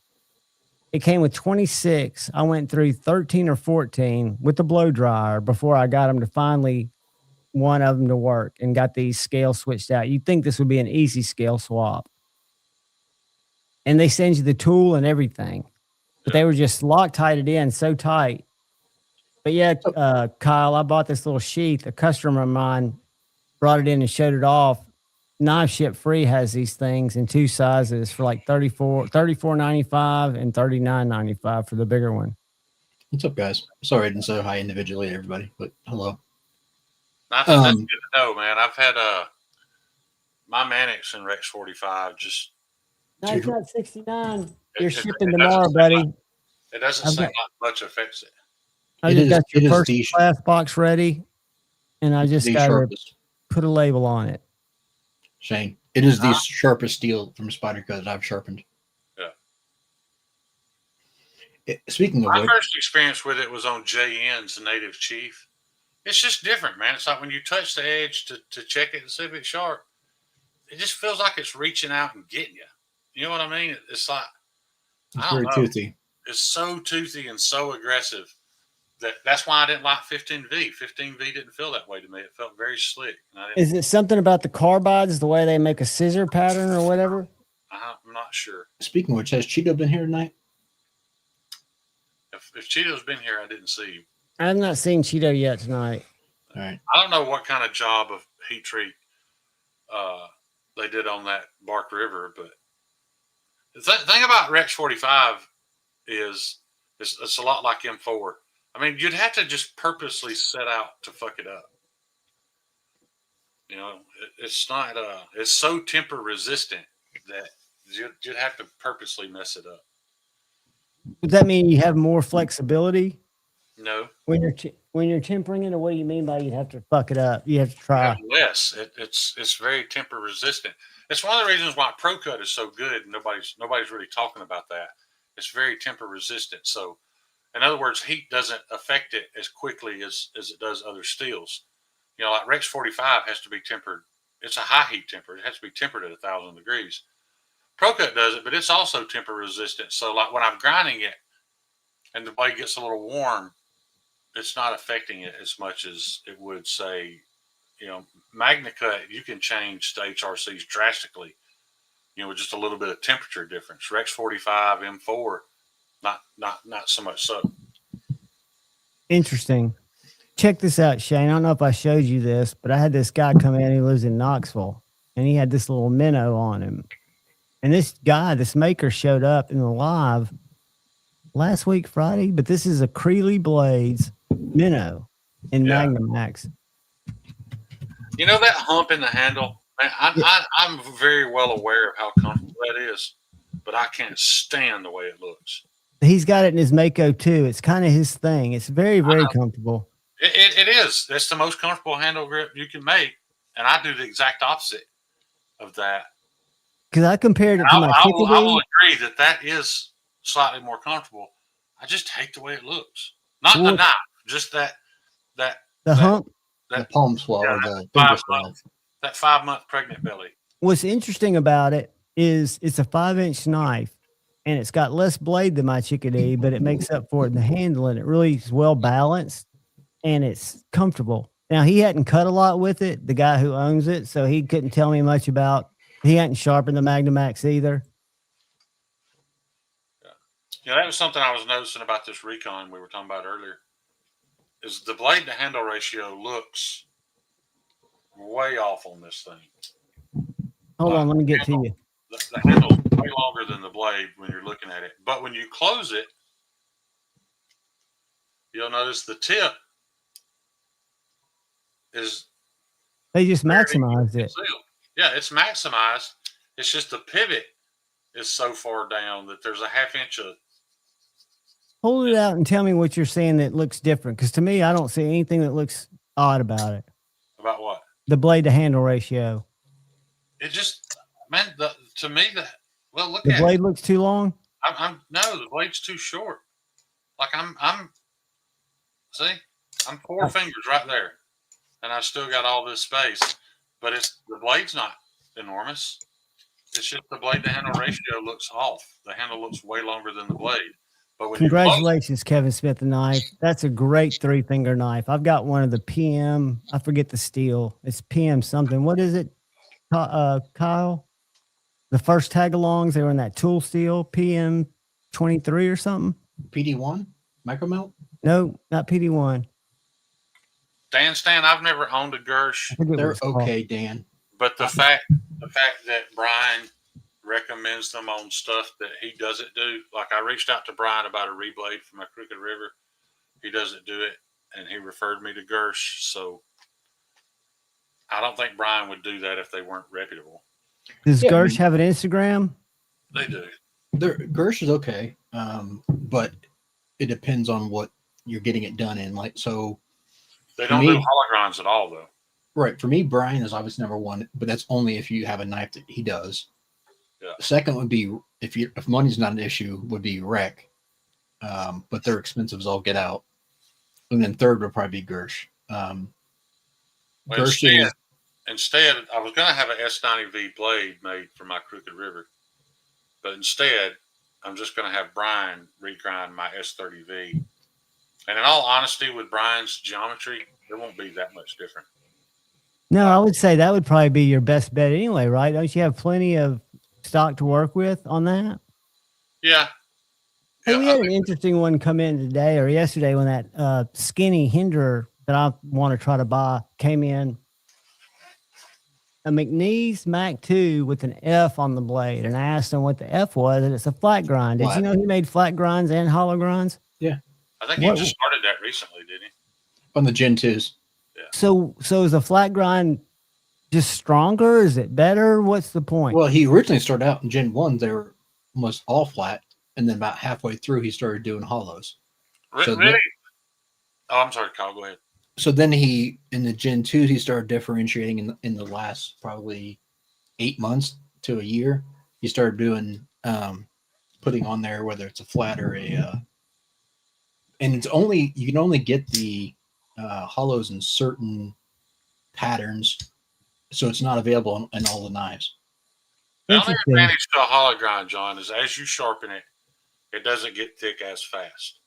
But if you're passing through a thick media, a flat grind's going to do it better.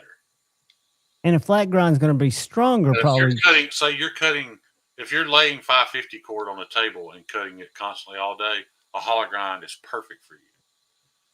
And it's going to stay thin behind the edge longer. But a flat grind is stronger, and it passes through thicker media better. Said Stevie. What that Nannerpuss do? Nannerpuss. You can call me Nannerpuss. And guess what? I love Nannerpuss. You can call me Uh-oh. Oh. Yeah. John, that is your least annoying clip that you play. My Nannerpuss? Yeah. Yeah, my McNeese is flat. I need to update my clips. Ooh. Well, the flat's got the little F on it, right? That's how I noticed it was different. This one does not, because it was prior to him marking it like that. Well, this one's on the opposite side of the blade steel, down on the I guess on the tank, it's got an F. And I noticed that Hinder glasses so I can quit. Yeah, it does. That Hinder skinny's got a little S on it. It's hard to see, but yeah, it's got that little bitty F under the thumb stud. Yeah, right there. My camera's not gonna focus.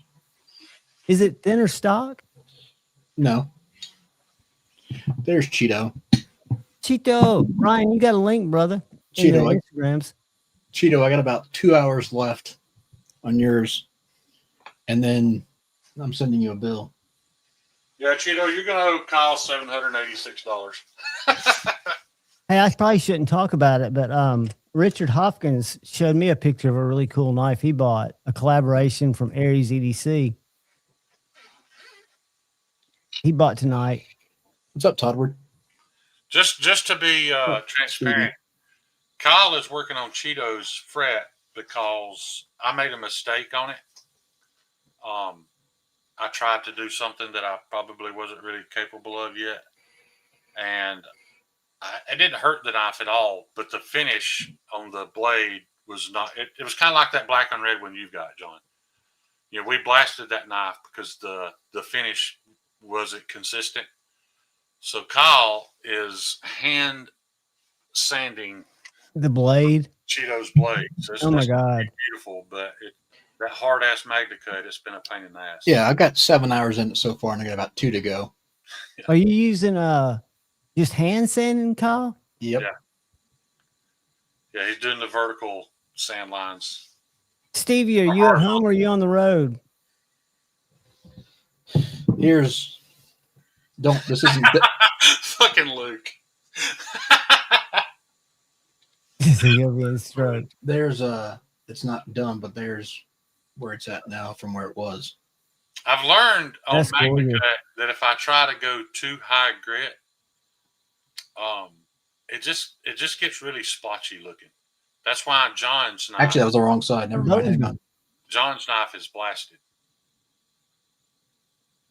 Yeah. We did that up at Knives and More. It's not quite done, but you can kind of get an idea. It looks like a mirror almost. No, it's only going to be 800 grit. Can you see that one, Kyle? Yeah. I like the blasted look.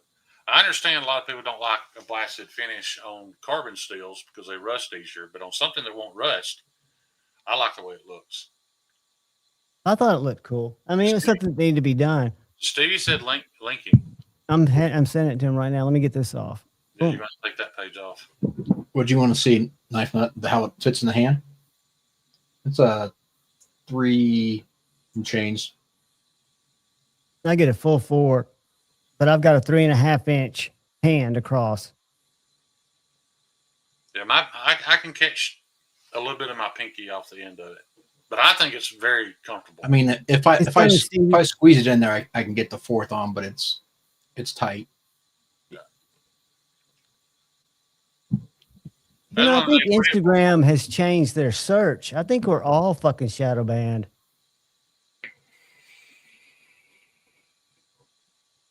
Luke, Kyle, can you just put the hands out now, no knife? Luke, get ready to screenshot. Beautiful. Said Stevie, what's your Instagram, dude? I'm having to type in everybody's exact Said Stevie. Instagram. Huh? I know, but is there an underscore? Yeah, they Yeah, did I something. got it, John.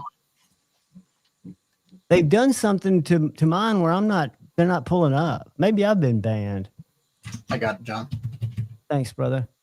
Knife Nut 69. I think that is an excellent idea. I'm not big into lanyards. I have some knives I like lanyards on, but I think the fret is a absolute perfect opportunity to use a lanyard in a bead. On yours, I can get. And for anybody that's bought one, I've got an idea for a lanyard for those that I'm still looking into. You know, we named that knife the fret because of John's obsession with guitars. I need to start playing with y'all. I'm seriously thinking if I can find the mold, I want to start making matching guitar pick lanyards for those knives. That'd be cool. Hopefully, we'll be able to include those in the future. And if you already have one and want one, we can still do that. I think it would look really cool with not like a full size guitar pick, but maybe 3/4 scaled guitar pick lanyard. Yeah, I need to start bringing my acoustic over here. I've got a mic input that I could put it in my soundboard if I could mic it, and I could play Fearless. Man, Rob's Nerdy Knives sucks in super tips doing the kazoo. If I laid some heavy Pink Floyd early pre-70 shit on y'all. I'll send you feet picks if you'll play the guitar. Feet picks. You know who makes picks? I've got a couple of them. I haven't played with them. Is TRM. They make titanium picks. Well, Billy, for all y'all who even remember Billy, but Apex Alchemy. Michael. I got to know Billy pretty well, and Billy's just one of those guys, man. He gets into something, dives in head first, and within a year, he's kind of done with it. And because he digs too deep, to be honest, but he's got all that knife making equipment, and all he's making now are custom guitar picks. He's hanging on to that $3,000 grinder to make custom guitar picks. Hey man, people will pay for them. I love yours, Richard. For me, I don't need the lanyard, but everybody that just worked out, Richard. Like you're not a lanyard guy, so that worked out perfect. Cheeto, I will send it with the bill. Thank you, and yes, to answer your question, I do take, but it's 2-to-1 ratio EBT to cash. What are you trying to say, Kyle? What? Are you trying to say that? Are you? Never mind. He offered if I took that as payment. Oh, he asked if you took EBT. Yeah. Oh, I wouldn't just say that. If he opened that can of worms, and just go right ahead. Yeah, I wouldn't just say that. No, I think they are. Yeah, I still talk to Billy, not as much as I used to, but Billy dove a little too deep into the knife community and podcasting. And like I said, because he saw a lot of sides of it that luckily you people in the chat don't ever get to witness. Right. You know, the ugliness. The ugliness, and he was just done with it. The funny thing is, whoa, sorry, Jeffrey, but I haven't noticed. What do you want me to draw you? I haven't drawn anything yet. Fridge art, buddy. I know, but I don't know what he I'm wants. hoping within the next year, though, that Billy will be ready to get rid of that 2x72 and makes a trip down here to Rainbow City, Alabama. That's my hope. Are you wanting it? Him and Quarter agree. Yeah, you got first right of refusal. One of the funnest live streams I've ever had was that night. We were all on with Apex Alchemy and that British guy. Oh my God. That was so much fun, man. Yeah, it was like a 6-hour live stream. Yeah. Those are the best ones. Yeah. Did you send Stevie a link? Yeah, I did. Wasn't planned at all. It was just fun. And guys, if anybody hates the vertical, it's streaming regular on Rumble, I think. Kyle, you should get one of those kits, dude. Do a silicone mold of your hand and just make Rumble sucks. Silicone hand with your hand shaped like this. I know Luke would buy one. Yeah. No, thanks. You put that on Adam and Eve, dude, you'd make millions. Speaking of not hate feet, but speaking of feet, dude, I saw something yesterday that I had a nightmare about. It actually freaks me the F out. Is it a silicone chick's foot? No. It is. There was this guy. Because I would buy. Maddie, I'm sending you. I would buy a silicone copy of Libby Dunn's feet. All right, shut up. Let me talk. All right. It was this video of this guy. He's either Brazilian or Argentinian. He was hunting brown bears, and they got one. But the crazy part about it, he's hunting brown bears with a bow. Yeah. He gets within 25 yards of this brown bear. Stevie said the link didn't work. All right, I'm sending. I've got Maddie. I'm sending his. I'm going to send Stevie. See if I can find him. I don't know why I hadn't been able to find said Stevie, but I found Maddie right away. Go back to your story, Kyle. So, anyways, he shoots this brown bear that close and gets it, and they're tearing it apart, skinning it, and everything. And then they show its feet. Stevie, can I send it to EDC Roundtable? Can you get it from EDC Roundtable? Here, let me get it. I can get it. No, I got it right here. I just found Stevie from EDC Roundtable. Nope, that pulled up his. I'm sending it to EDC Roundtable. So what about this bear's feet? All right. Anyways, they skin the feet, and when they take the fur off of it, yeah, it looks like a human foot. It is creepy as all get out. It's a human foot. Like up to like the. Send me that. I want to see that. Dude, it nasty. Dude, the nastiest video I've ever watched, and I might not even be able to get it to come out of my mouth because I've tried to talk about it in the past and I throw up a little bit in my mouth. It was this villager in some third world country. And he had like 1/2 inch thick skin on his feet. And he's sitting there in the dirt, like carving these 1/2 inch slabs of skin off the bottom of his feet and as soon as it fell off the blade of his knife, his dog was eating it. And there was like little black worms coming. It was the most disgusting thing I've ever witnessed. See the Instagram page I found? Maybe it's a dude in a bear costume. Check out the Instagram page I found. There's no dot, and it's IE, not said Steve. But there is no said Stevie because I type in said Stevie and that's what comes up. Look. I typed it in there and I couldn't find it. I had to scroll down through my messages to find them. Okay, let me do that. I already sent it. Maybe the search bar is just messed up. Yeah, the search is crazy. Because it's searching with AI. Or they're turning against us. I'm telling you, I'm seeing stuff on Twitter about channels, not knife channels, but all kinds of channels getting deleted left and right. Yeah, when I type said Stevie, it does not pull up either. We're all shadow banned.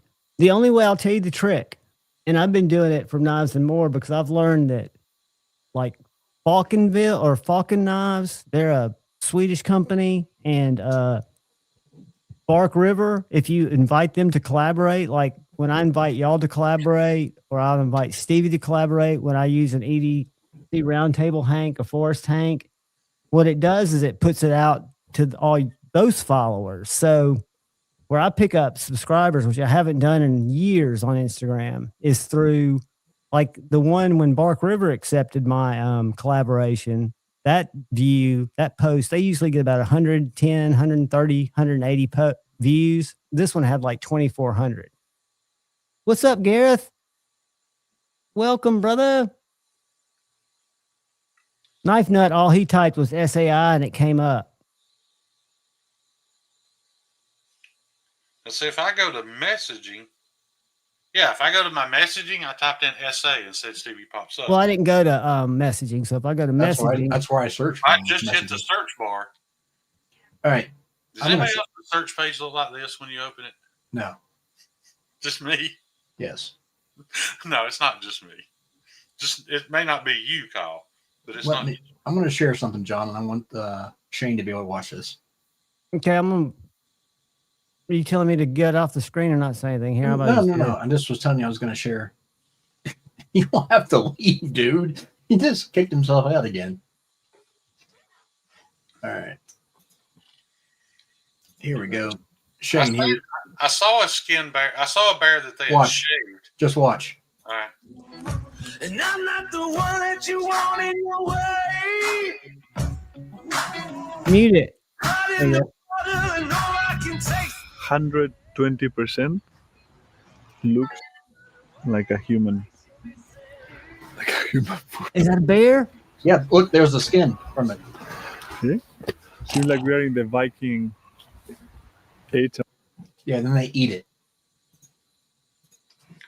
I could eat that. No. I think it's cool. I don't know.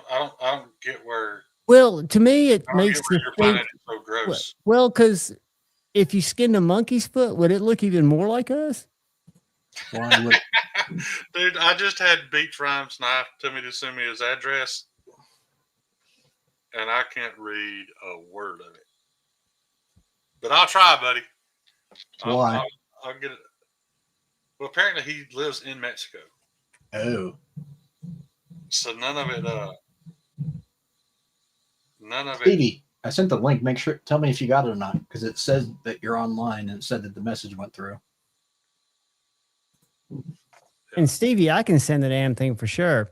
Definitely a dude in a bear costume. Dude, that is so disgusting. With little feet my size. Yeah, bear has a lot of.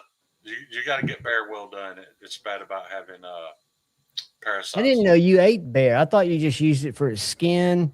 No, you can eat bear. Bear ribs are pretty good, but you're going to chew on them a while. It's kind of like beaver. When you cook beaver, you cut it into little bitty thin strips and cook it. Cook it well done, because beaver is bad about having parasites as well. Why is that not going Stevie, through? send me a message. Send me just a blank message. Here you are, right here. Boom, I see you. Henry said translate to English. Yeah, it said it. I don't think that That's works. so weird. He's We got it actually now. Mexican and lives in Mexico, so I think it just is what it is. Is it expensive to ship to Mexico? I don't know. I'll find out. That's not saying much, though, Cliff. You eat all kinds of stuff. Stevie, tell me if that one works, Whale buddy. blubber. I pulled that right out of It's a little greasy. I mean, how would you cook it? Just like barbecued over a pit?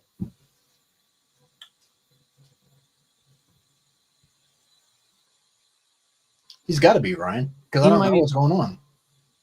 Ryan, you've got a link too, buddy.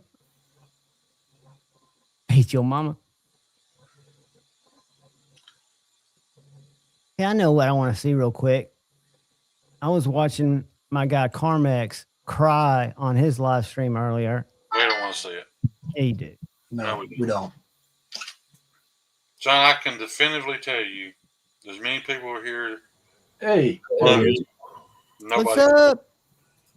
Howdy. What's up, man?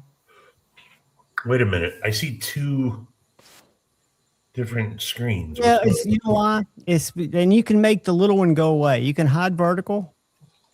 Just go over and click hide vertical. What it is I'm streaming on YouTube vertically, and I'm streaming on Rumble landscape through that new, you know, how StreamYard prompts you.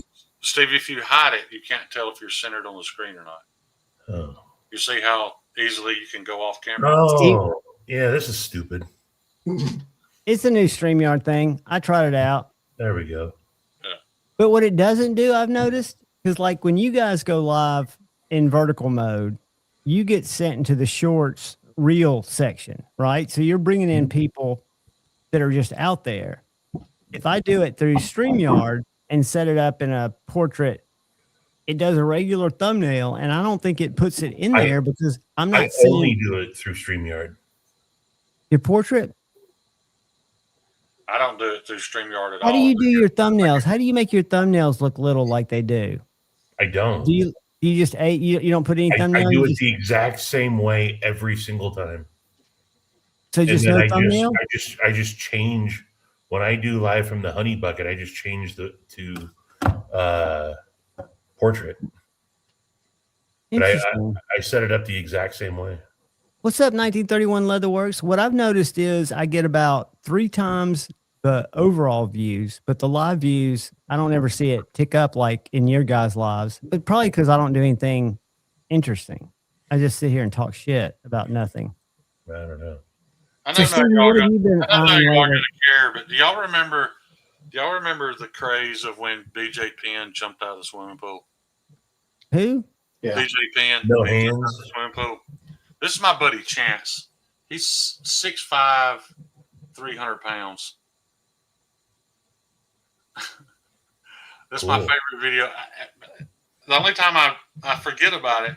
So you watch porn and grown men jump out of swimming pools. But it's the one thing I love about the Facebook memories is, you know, because I posted it 15 years ago, every year it'll pop up and remind me of that video.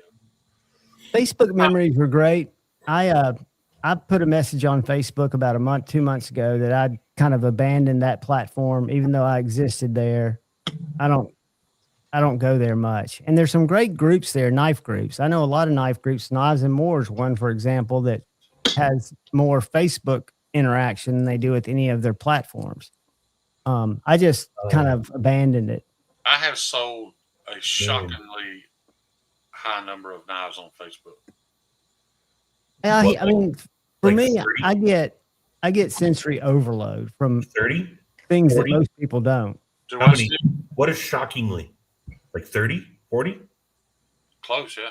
Wow, no shit. Yeah, I've been really surprised at how well.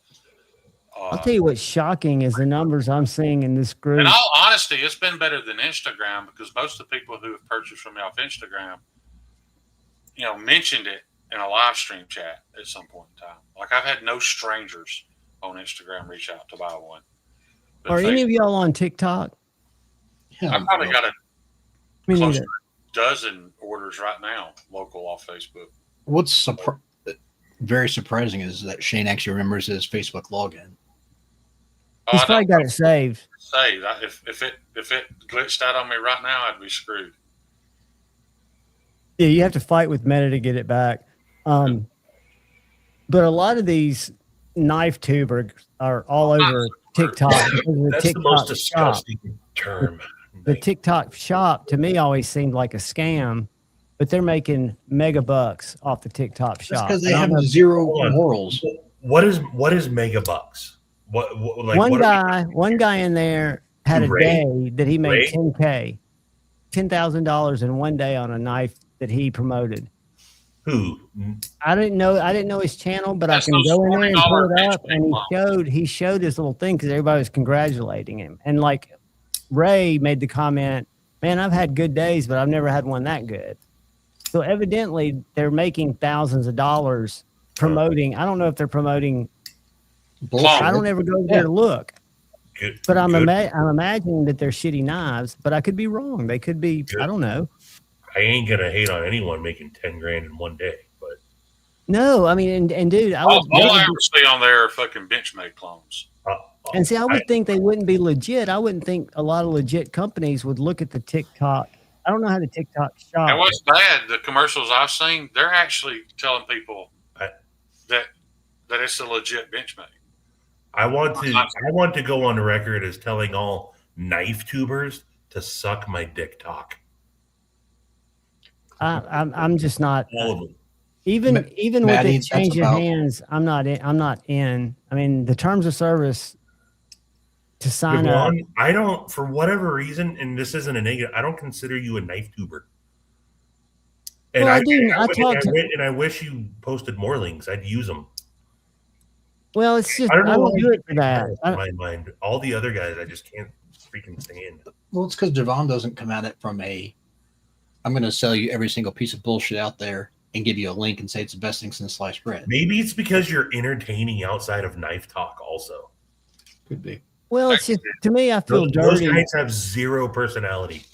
Zero. Once you take the knives away, zero What about their personality. sense of humor? Huh? What about their sense of A humor? couple of them are pretty good. A couple of them are pretty. I'll give them that. There's a couple of them, but for the most part, they're just a bunch of bitches. The wine is, like I said, cringe for me. And I think it was the mushrooms, but cringe, the Kaiser dinner, not the Kaiser people. Mr. and I know. Mrs. from Kaiser were delightful people. I think I scared them, but they were delightful people. But the interactions and the conversations going on around the table were just, I mean, made me feel like I needed a shower. I ain't paying attention to it. I'll tell you one of the sweetest I just people. need that free Chinese food. Well, the down to earth, sweet person, and I probably read it wrong, was that Melissa Backwoods. I mean, she didn't strike me as a sleazy person at all. I mean, she didn't seem to be running around with the camera trying to get footage. Never stop staring at her boobs, John. You wouldn't know.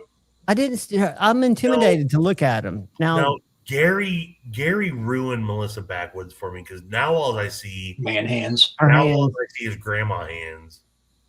She's used those hands, man, and then digging. Hey, Right. what's up, Sharif? Don't even start saying that she's legit, John.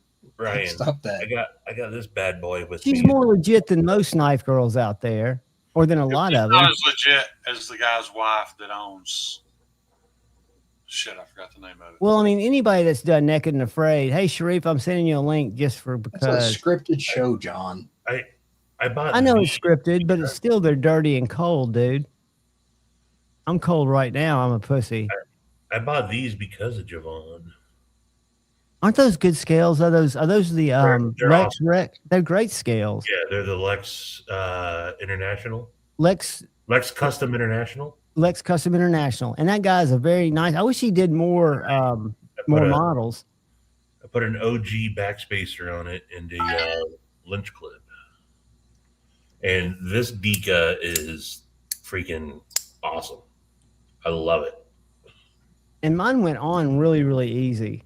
Oh yeah, super I had a really easy install with them. They fit well. They didn't have to be tweaked. Nope, centered perfectly. No blade play. Yeah. Yeah, It I'm a fan. It took a crappy Hogue Deca scale and it made this feels like it's a premium knife cost at this point.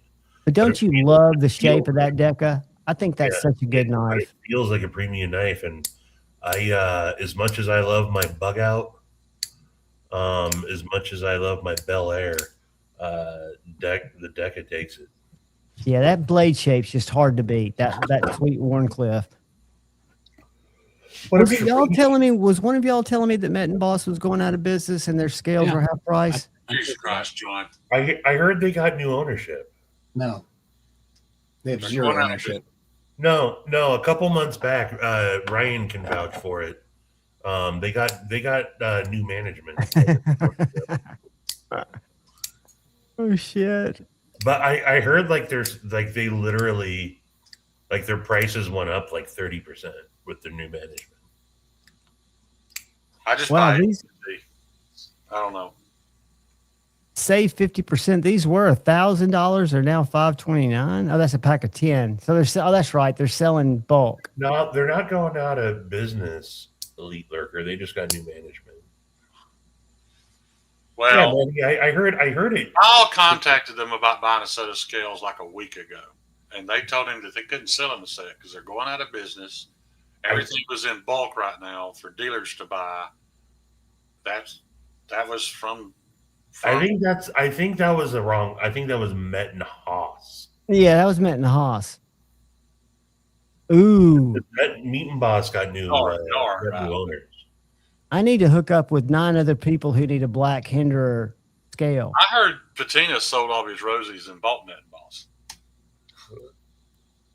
It's sad. I mean, why'd you take Kyle off the screen? He quit.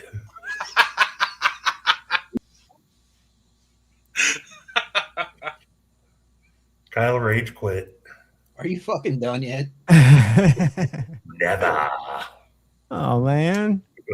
No, but that's just shows you how you can have a good product and things just don't go. I mean, businesses are hard.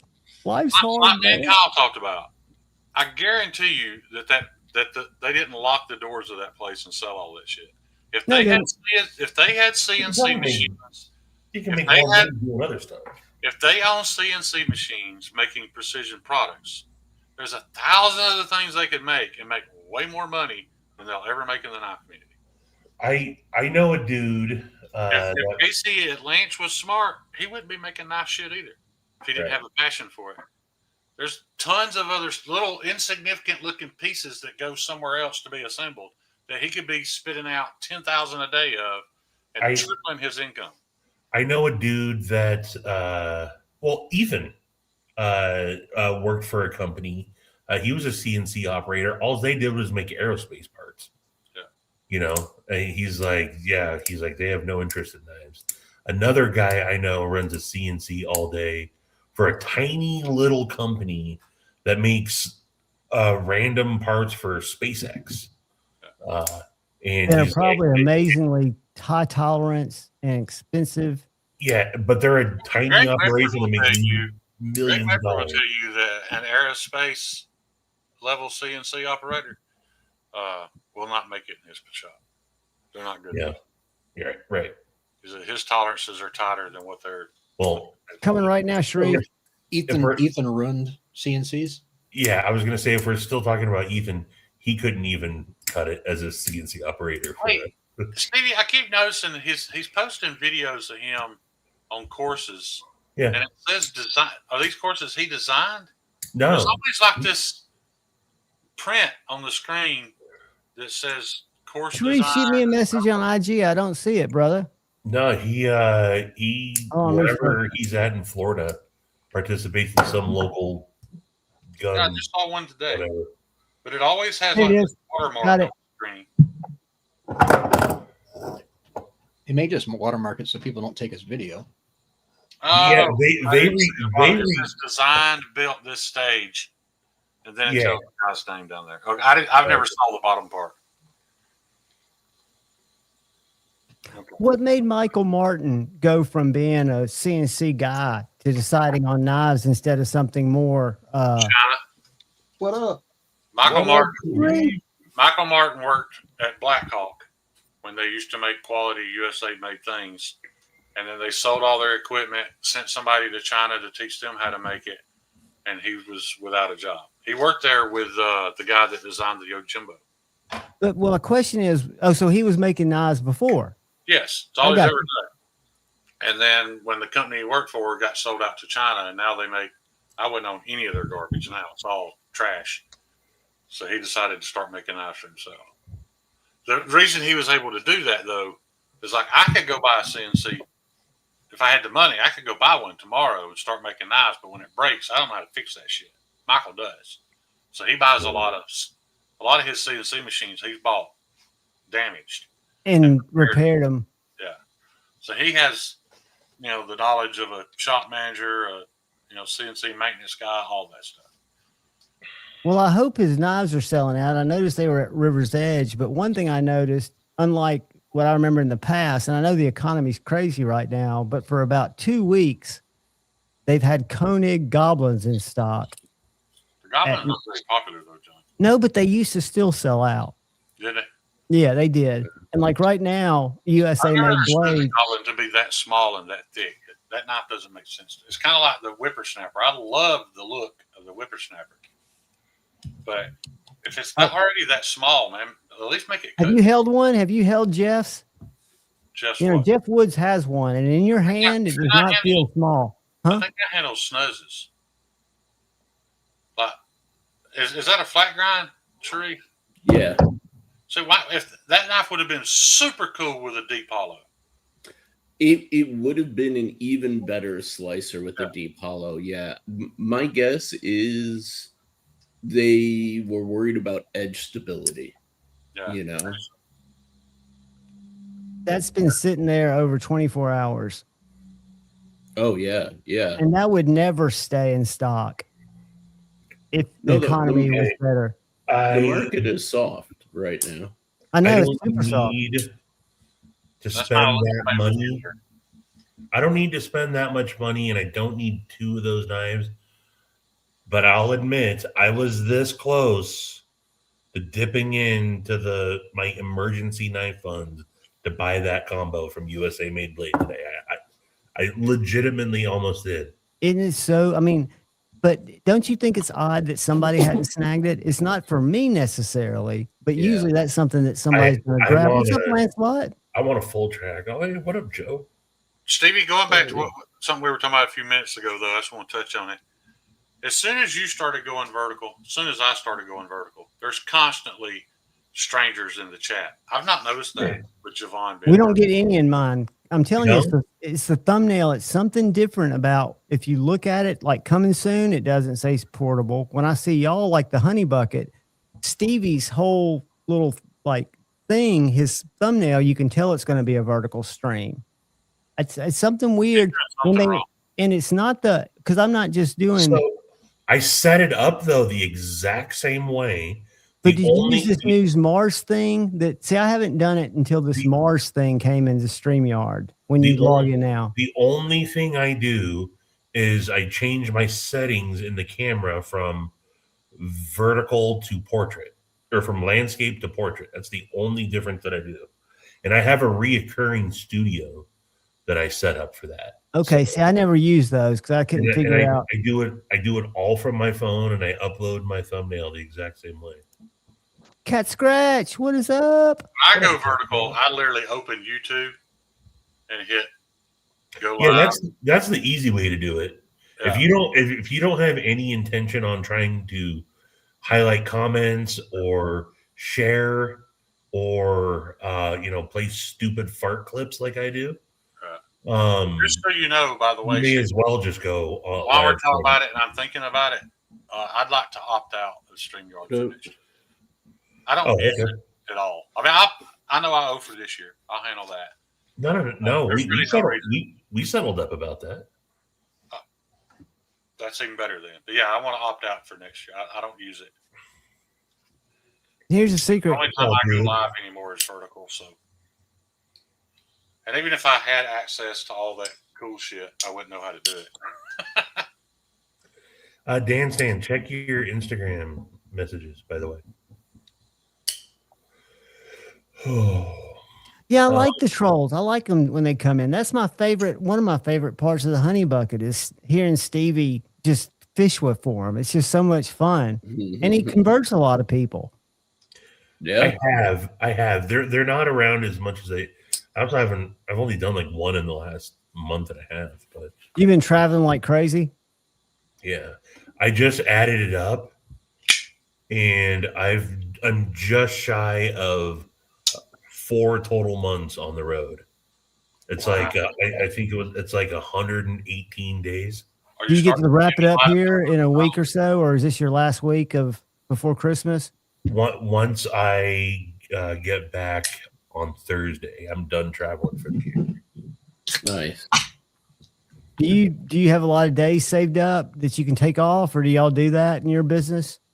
I have a fuck ton of time to take off. That's awesome. Yeah, I usually take off almost the entire month of June. Patina, tell me if you can guess what this is. Patina. I'll do it a couple more times. Lactose was good, and then And tingle. we know it's a knife, but see if you can guess what knife this is. I probably will never cut anything with this knife, but I love opening this knife because do it one more time. Hang on. It's got that double manual. click sound. I know it. I know what it is. It's just not. As soon as you say it, I'm really like, oh yeah. But I swear I know that sound. Well, I only told Patina to guess because he gave it to me. Well, show it. You, Is you it an built up Ozark? the- Oh yeah, the paragon or the. This thing has the Is that what it is? The badass sound when opening. Yeah. But it's probably because the blade weighs 3.5 pounds. Steve Clare had the custom, man. Did he really? Cool. Yeah. I wouldn't want to pay for the custom. Ouchie. I've said it 100 times. This is the shit Kaiser should make. They should do OEM work and make. Playing live stream Twister up here. I don't want a Kaiser bug out replacement. If I'm going to buy a Kaiser, I want something. I want them to show out. Kaiser's made some neat stuff. I'm a huge fan of the little drop bear fixed blade. They made the 2 cool knives. They made the Grazioso and they made the Phoenix. Yep. Those are exceptionally cool. I think you've been a little partial here, Stevie. I'll give a course I little did. bit of credence to the Elfish designs, the ones that came out under the X series, and that's about it. Dan Stan. I like my little sheepdog utility knife. Like Sharice Grazioso, though, that's not. That doesn't just look like something that there's already 100 copies of. Like where Right. Javon brought up the drop bear. Perfect example Of a knife, a very generic. How wrong he is. There's 1,000 knives out there that look just like that fucking thing. Yeah.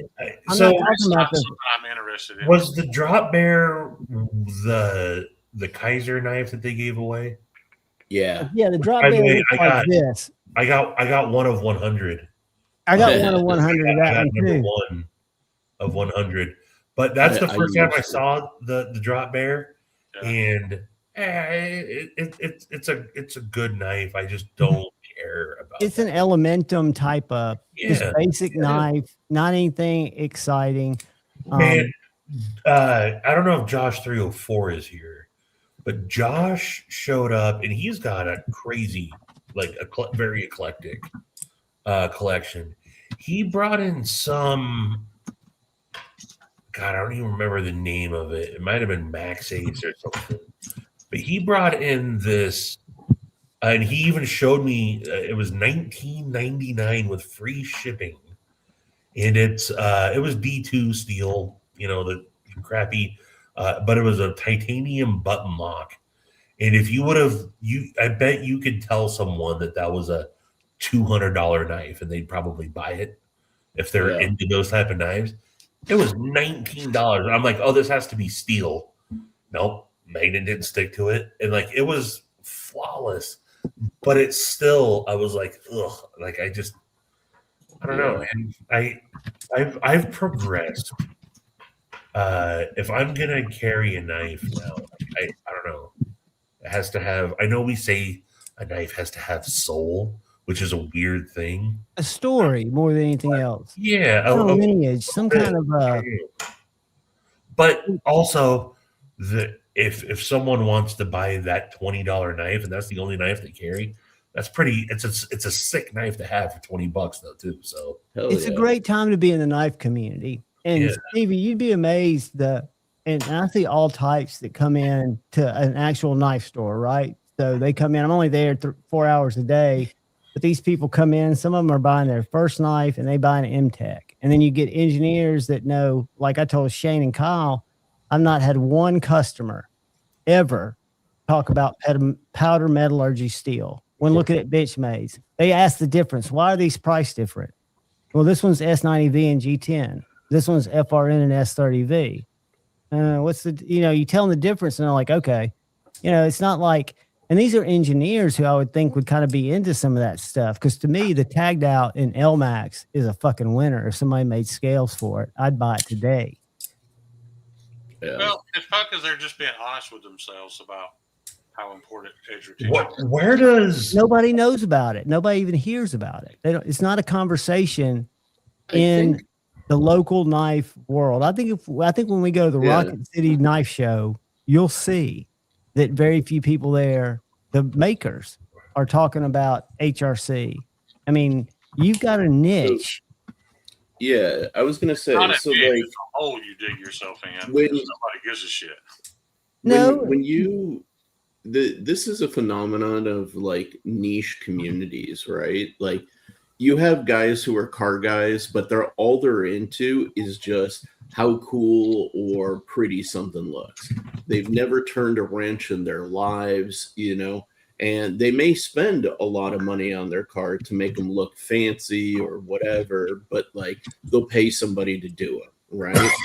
There's other people, and you'd be surprised, there's a lot of people who work in the automotive industry that don't even know what kind of engine is in their car, and yet that's their life's work, And then you've got like the gearhead types who will have worked on every part of the damn car by the time they've hit 25, So it all depends on your appetite for nerddom and what brings you into. You got the built not bought and the bought not built. Yep. Yeah, exactly. And all of that exists. You look to the pew pew world, same sort of like distinctions within like the subcultures. There's the same difference in the knife world too. You got the traditional guys, you got the folders, you got the fixed blade guys, you got the budget guys who say just as good as your high end stuff. There's the high end guys and the custom guys. I've owned one knife in my years of doing this that stood out. The edge retention was so poor that I developed a hatred for the knife. And y'all are never going to believe who made it. Kyle might know, but it was my Spyderco Para 3 in CTS XHP. Real. Every time I cut something with that fucking knife, it was dull. Did you lay the edge back like something crazy, like 11 degrees or something silly? I didn't do anything to it. Kyle, I even said to Kyle, he put an edge on it for me. Immediately dull. Really? Bad and literally, I've carried, I've got that Essie Avispa over there that I carried for 2 years before I give it to a buddy of mine. He's a machinist. He's literally prying and scraping shit off of hardened steel all day with it. He brings it to me to sharpen it once every 3 months. I carried a CRKT M16 for 8 years. Well, yeah. And never sharpened. Like, I didn't own a decent sharpening system. Just rubbing it across my car window and shit. That was the only knife I've ever owned that I was legit disgusted with the edge retention, and it was a Spyderco. It may have been like a really burnt edge or something like that. 2 or 3 years just have to grind through. It may have been great, but here's the thing: it didn't feel great on when the I stomach. say it was dull. Yeah. When I say it was dull, it was still cleanly cut paper. It's my definition of sharp. When I would put my thumbprint on that edge, it never felt like it was going to cut me. Yeah, you never felt scared. That 15V Spyderco I had, same way. I know it cut paper off, but it didn't feel sharp. 15V, from what I've heard, is like that though. Like you're one of maybe like 5 or 6 people who've told me that now about 15V, that they've gotten the thing scary, terrifying, sharp, right? Edge doesn't dull all of the 15V qualities, but they put their finger to the edge and it feels dull as hell. And it's the weirdest thing about 15V. Yeah, before I sent that knife to Richard, I hadn't been carrying it because it was dull. But I checked it on a piece of paper, man. Just heck yeah, Cheeto. cut like hell. Man, yeah, Cheeto say it ain't so. I'm never gonna forgive either one of y'all for that. And the fact that Stevie not only got me once, he got me again, and used Casey Lynch's honorable name in his lie. And then I called Cheeto. Was it a lie or a trick? A goof? Oh, it was a bold-faced lie. I called Cheeto because I'm so excited, and Cheeto sits there and acts like maybe it's true, knowing he's been in on it the whole time. He's just part of that lie, Stevie is. But I do think they should make a Mannix 3. After carrying the Sage 5, I think they should decrease the length of the Mannix. Maybe one of the best comments ever. And make a Mannix 3 and make it smaller. Maybe one of the best comments smaller ever. Than the Mannix 2? Yep.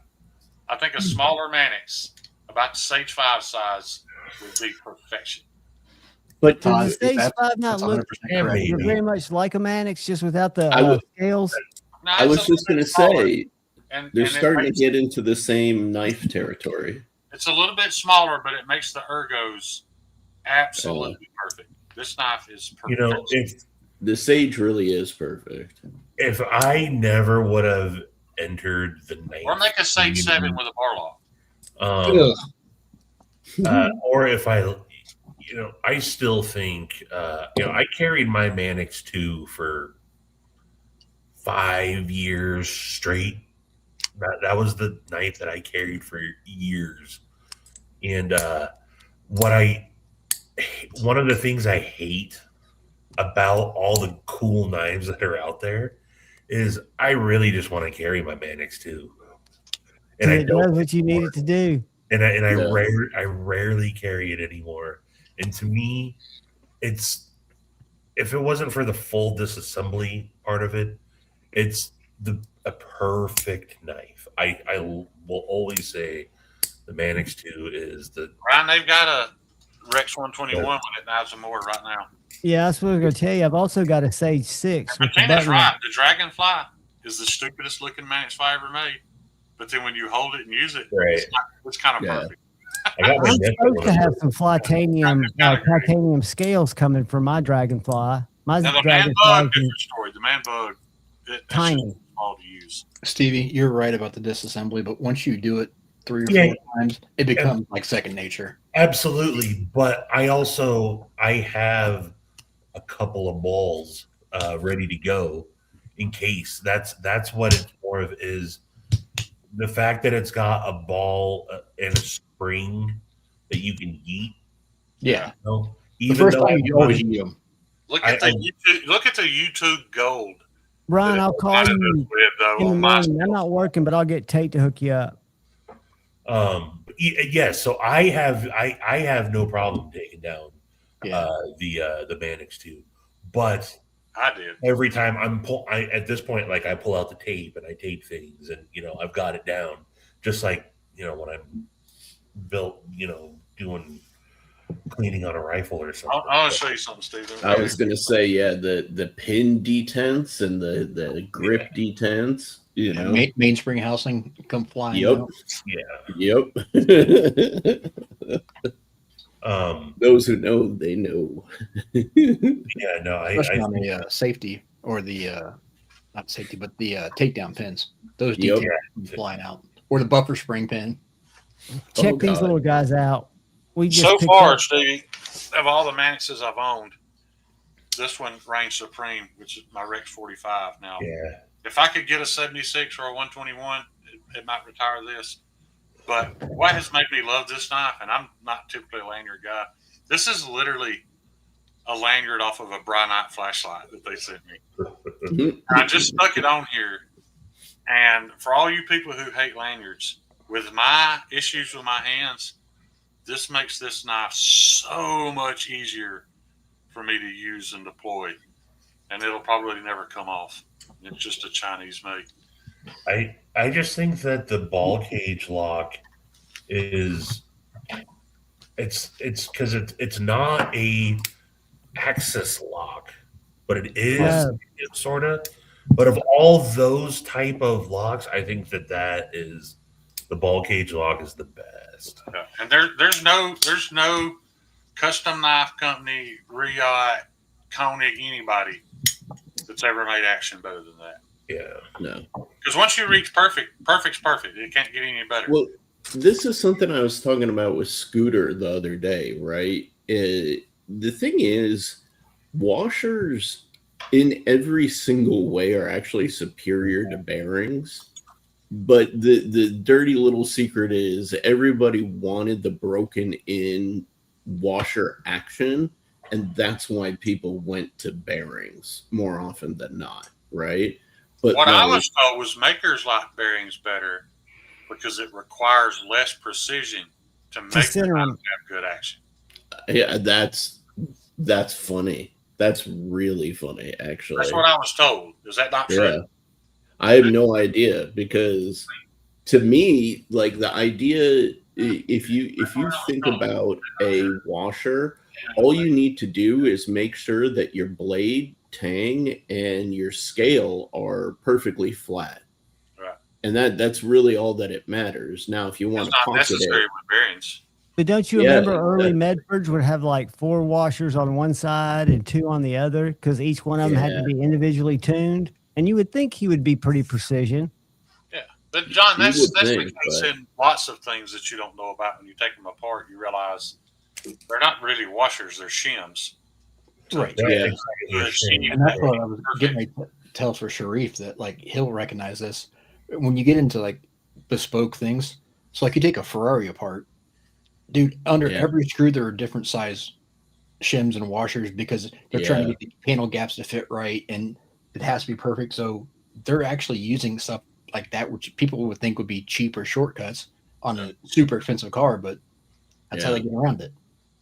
Yeah, exactly. Like, nobody does this anymore because people don't try to fix anything anymore. But when the very best thing I was ever good at was automotive air conditioning, and I was really good at automotive air conditioning. And people would come in with the clutches wore out on their compressor and a receipt or an estimate from the shop for $1,600 to replace the compressor, the dryer, the orifice tube, all the things you have to replace when you replace it. And I would take the nut off the front, slide the clutch off, take that shim out, put a thinner shim on it, bolt it back on, and I'll be down. It worked perfect. Yep. You know, just a little bit of balance. No, it's because I would just put a thinner shim so that the air gap on the clutch was correct. That air gap has to be right because it's an electromagnetic field, but if it's too far away, as it wears, it's not strong enough a magnet to suck the clutch in. But by changing that shim, I'd move it in closer, and then it would work. You used to have to know that kind of shit. Like you used to when you bought a compressor, it didn't come with the clutch. You had to buy the clutch kit, and it came with a little pack of shims, and you had to shim it and measure it. They don't do any of that anymore because everything's stored away and everything's disposable now. My little Mannix is in crew wear. That's a nice and exclusive. Yeah, that's a lifetime knife, John. That's the only knife you need. I love it. Mine is in one S110. Yeah, it was gifted to me. Actually, it was quite nice. Yeah, I think the S110 Mannix is probably the most gifted Spyderco. Like I've gifted somebody one. I've been gifted one. Are they purple too? I don't think I've ever seen an S110 Mannix. Yeah, but they're usually lightweights. Okay. I still have just the S30V. Yeah. I'd like to get a new steel for it. I'd like to get it in max. Bam. Yours is not the lightweight. No. Yeah, so I'd love to have one of those.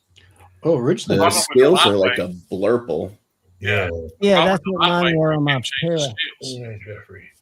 That's why most people Yeah. give away their lightweights because they can't swap the scales. Yeah, the 110s were the non-CQIs. They I were. thought you could swap scales now.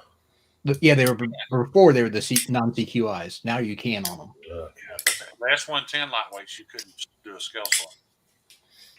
Yeah, this is one in a short list of pretty like 9.9 out of 10. In Just perfection nice. and checking all the boxes.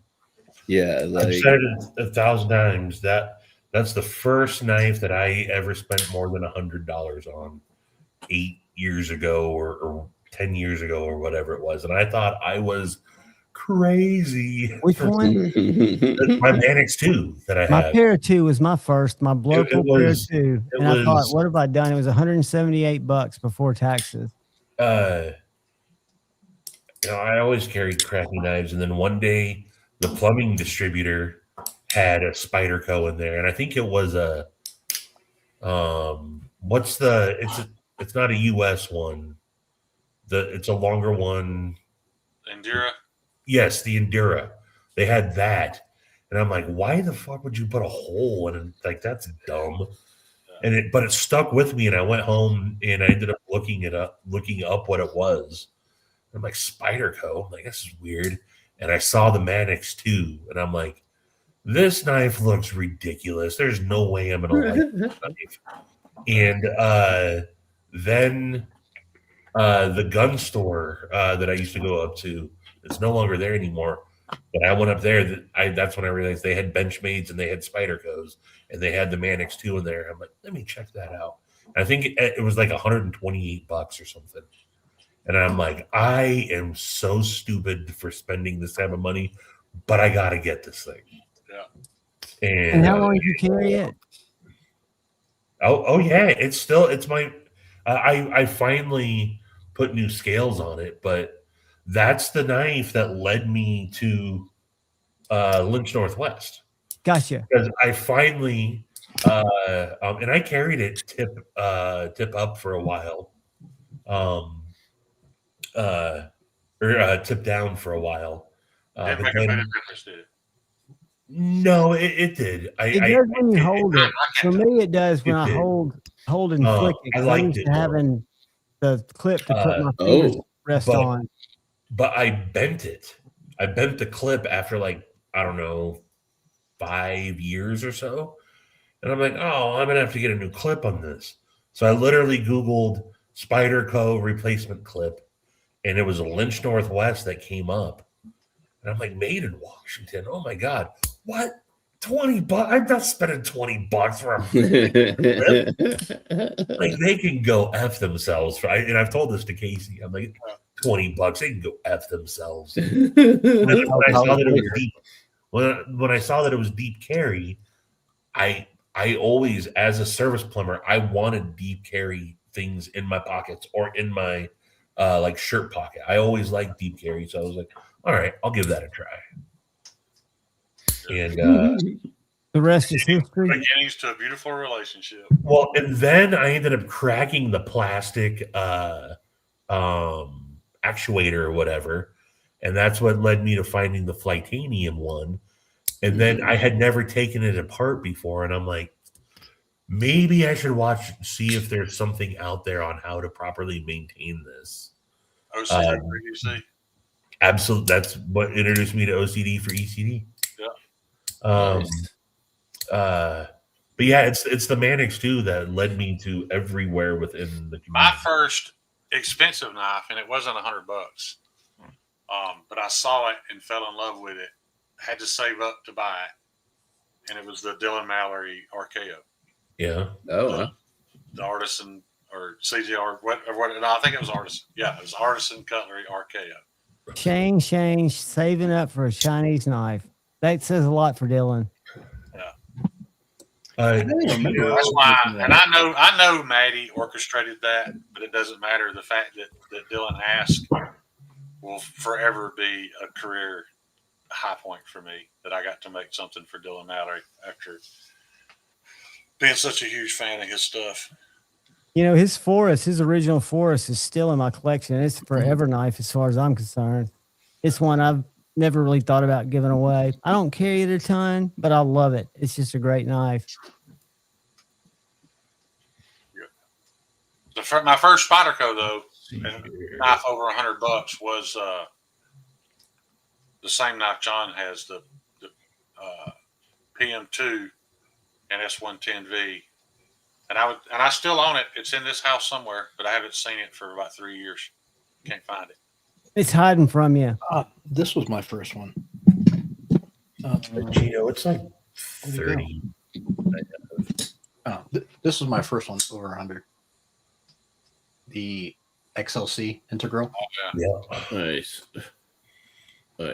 Picked this See, I up. thought I was spending a lot when I was married because I was buying the backpack. $65 Kershaws from Walmart. My ex would bitch about those. I didn't hear exactly what you just said, Kyle, but you mentioned backpack. That's who I got this from. He's who introduced me to Monterey Bay. Yeah. I had no clue about Monterey Bay knives until I started following Backpack Beat. They're offering a lot of different stuff now. Speaking of which, have you seen the prototype that they're doing, the Futura? Yes. Yeah, that one looks good. It doesn't look bad at all. Yeah. I think that might. Is it on their gram? No, it's on the website. All right, I'm on their website. I don't know if Monterey Bay is an underrated company or not, but I think that they're way underrated. Under talked about, maybe not. Yeah. That's what I mean. I don't think that. Yeah. I don't think that Monterey Bay gets the. I mean, I know a lot of us like them. Their values are next to nothing. Which one, Kyle? Keep going down. I could be wrong, Stevie, but I've always felt like Monterey Bay knives were happy where they were. Oh yeah, I know. They are. Like I've never felt like they want to blow up and be the biggest thing in the industry. No. They're pretty happy where they are. And I totally agree with that. Yeah. It said pre-order. It was a Futura. Oh, pre-order. It was on the first page at the top. Or no, go down. Go down. It stopped right there on the right at the top. Futura. Yeah. But I just think that checks every box. The thing with Monterey, the biggest issue that they have had has been QC and customer service. Yeah. Like I have for like I want to say 6 or I think I have 6 Monterey Bay knives. 3 of them have issues from vertical blade play to one of them doesn't even like lock up consistently. Oh, really? Know? Yeah, and that's all their overseas made stuff, you know. So yeah, that and the thing is, like, I personally know Sanford. I bought like 2 of the knives directly from him, the ones that were problematic, you know. Like I got them from him in person. Sharif, you're gonna like this. When Borderlands 4 came out, I started back playing. Yeah. And I had a guy pop up. You know how when you're playing video games, it'll pop up and tell you who else is playing? Well, this guy I hadn't played video games with since Borderlands 2, so 10 years ago. So I just jumped in his game because I didn't remember who he was. So I jumped in there. It took us 10 minutes to even figure out how we were connected. So we get to talking, you know, as you do, playing games. And he's not a knife guy, but he was talking about he's got a buddy that is a knife guy. And he bought him this really rare, really cool knife. And it took him like 10 minutes to remember the guy's name, but it was a custom handmade Ray Laconico. Oh, wow. Oh, jeez. Bowie. And he was blown away that I knew who he was talking about. He's like, I didn't expect you to know who Ray Laconico was. Like, yeah, I know who Ray is. Well, he's kind of a big deal there, Hoss. You know? He didn't have a clue who he was. Like some guy just recommended hey, if you're looking for something special for this guy, buy him this. So he did. Wow. Probably my favorite designer of all time. And a That's super crazy. cool dude. Yeah. Well, I think they used to come on the lives, didn't Sanford used to. He never. I was this close to pinning him down and getting him actually to come on, but he used to show up in the actual chat like all the time. But didn't he used to be on Lindy and That's what I was gonna say. Yeah. He did something with them for a while, but he used to come to when I would do regular Sid Steve. When you talk about dedication, when they decided they were done with YouTube, they by God meant it. Oh, yeah. They just walked away and never looked back. Well, they were doing a lot of stuff for Sanford and for Ray. Right. Hell, there for a while. They were working out of the shop. Yep. they're still really active doing mods, aren't they? I don't see them much on Instagram. That's more Richie. Lindy started getting more into fashion, and that became kind of like one of her newer passions. Oh, okay. Last time I saw her, and so she was kind of like she was kind of getting burnt out on knife stuff, and I think it's all the modding work. And are they still around? Like, are they still a couple and they still do? Yeah. They're just low key. I think an Instagram post every now and then from some. I think Richie's the only one doing the mods right now, though. Like Lindy's like on a new adventure, but they're still together, to my knowledge. I think Lindy got burnt out when all those people accused her of what was it, copying the SPK Shark or whatever. When she made those fixed blades and a bunch of people. Oh, that's lame. Yeah. Then she started getting a lot of, she started caring a little bit more about the way she looks. So, she was doing her hair and her makeup. And then, of course, some creepy people. I don't know how good they were as modders. I saw one of their knives that I did not like at all. They were just super cool people. Yeah, I got to meet them one time, and I didn't know them really well. But other than the fact that they never mailed me my vapes, but that was the first Blade show, and I could never catch up with them. Yeah, I ended up. It was the last day of Blade show, and I ran into them in the hallway and talked to them for 15, 20 minutes. That's the only real interaction I've had with them, other than random chats. But they were super genuine. They seem super genuine, very enthusiastic. I love their live streams. I scared Lindy to death at Blade Show. I ran up and hugged her neck. She didn't have a clue who I was. That was when I realized that we don't really know each other. Right. I'd be scared. It took me too.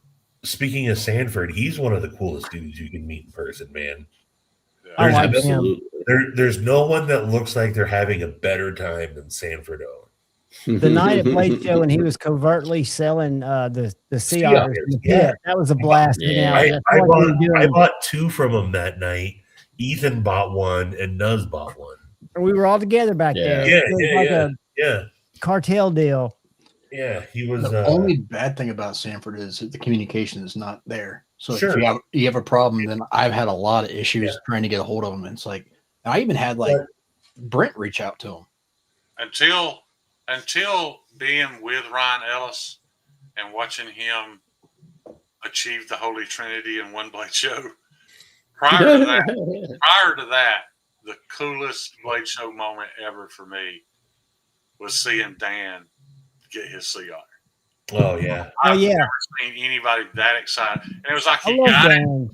He got it, and he was like, "All right, y'all, I'm out. You don't have anything to do with us anymore." Dan Bryant got into fashion. Have you noticed that? Yeah, I did notice he got into like men's fashion and posted a lot of pictures of himself, which is cool. I'll tell you, he's transformed himself. I've seen him forever. And he's got his Rosie, and he was like, "Peace out, y'all. I'm done with y'all." Hey, Dark Gravity got his Chris Reeves that his wife got him, and then he got on his vintage clothing trip. I still talk to him, but he's busy as he can be, man, between working full time and making a killing off of reselling vintage clothes. He got me this bitch made sweat because it was too small for him at one of his places where he buys. But if you ever follow his Instagram, he's probably lost a ton of weight, looks sharp all the time because he's posting pictures, I guess. Huh? He's very dapper. Like Well, when he's I met him, he was just your average machine shop worker guy. but he's Carhartt dapper. He's always wearing work clothes. You know, he wears, what do they call those newest those jeans that are legit? Salvage. Yeah. Todd, that will forever be goated. That will never be uncrowned.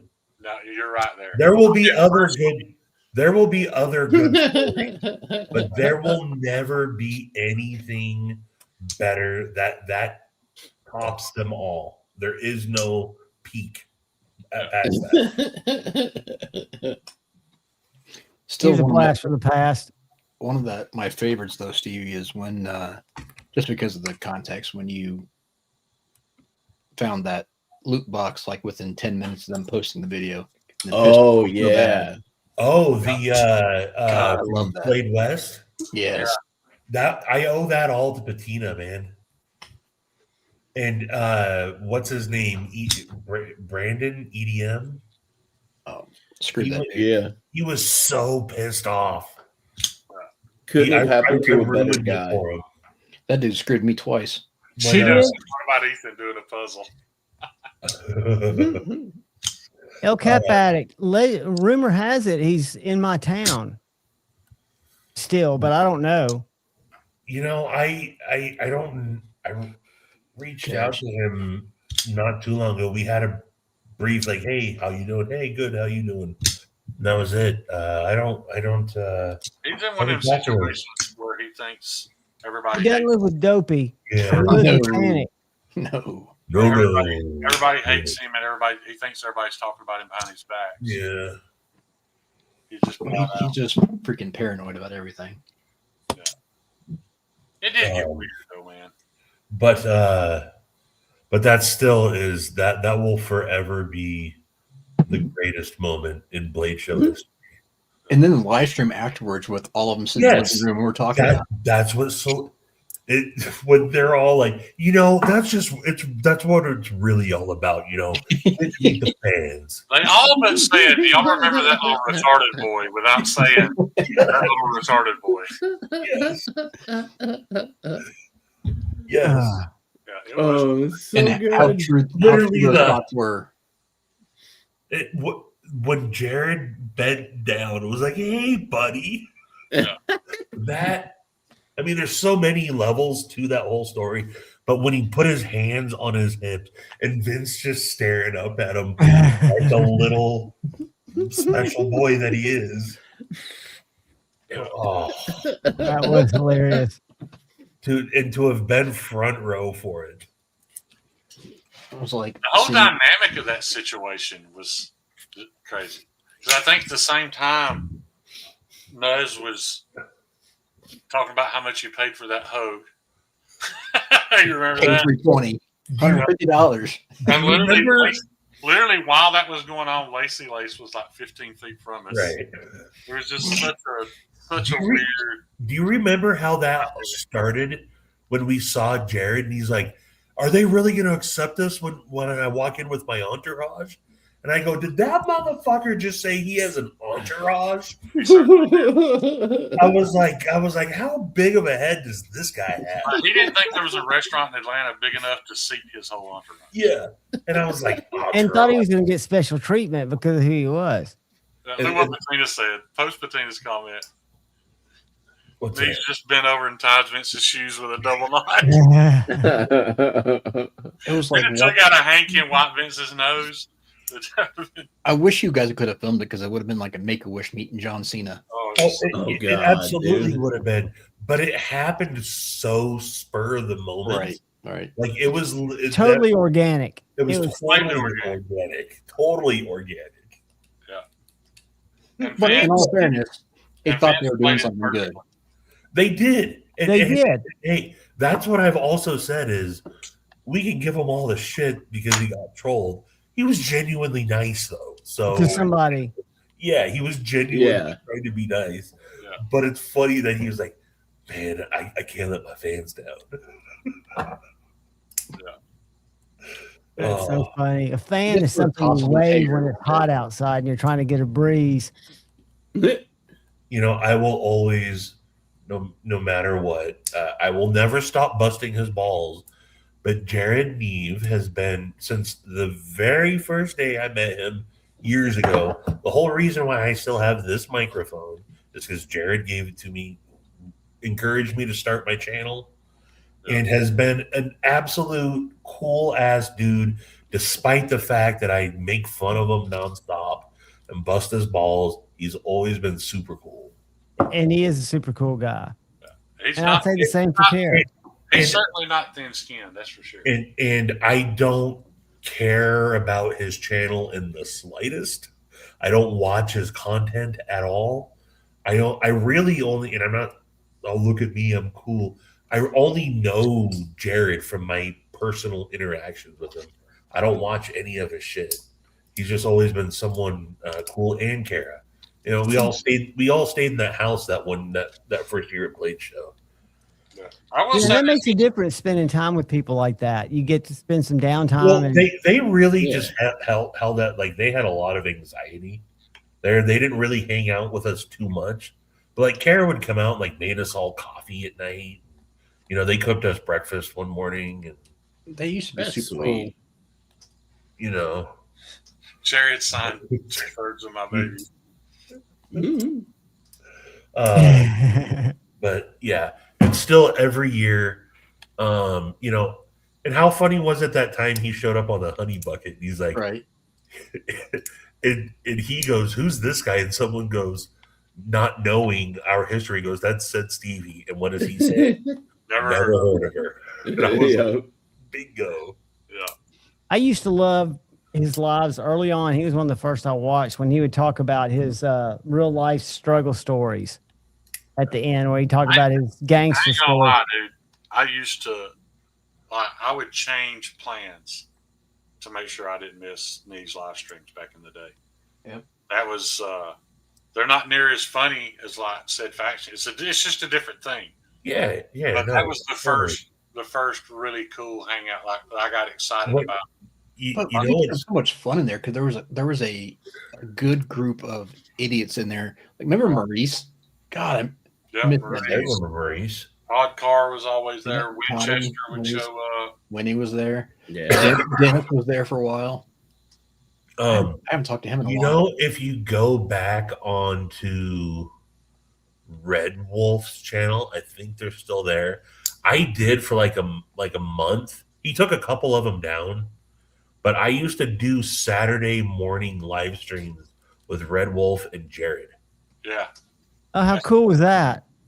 Paul Mills made that. Paul Mills says I don't miss the fragrances. Let me tell you something, Paul. I agree. It was kind Oh, of that was a weird period. It was Yeah, that kinda kind of left was. field. But let me say this: I still have the bottle. It's still not empty. He recommended a fragrance to me, and I bought it. And I have lost count of the amount of women who have literally buried their face in my chest. Did you use his code? So I did use this code. Steve Clare, who's really into fragrances, he's like, man, and this is a while ago. He's like, I finally caved and I got one of the fragrances that Neves wouldn't shut the fuck up about. He's like, and this is the most horrible, nasty stuff I've ever bought. And he's a legit connoisseur. I've used, Okay. I've used two men's health and beauty things that I'm being completely honest, had multiple, literally dozens of compliments on. And one of them was that cologne Jared recommended to me. Huh. And the other is said Stevie's Sweet Tobacco Beard Balm. Yeah. When a girl stops and looks up at you and tells you how good you smell, you Yeah, have the fact that you didn't just hit her with a stick and put her in your trunk says a lot.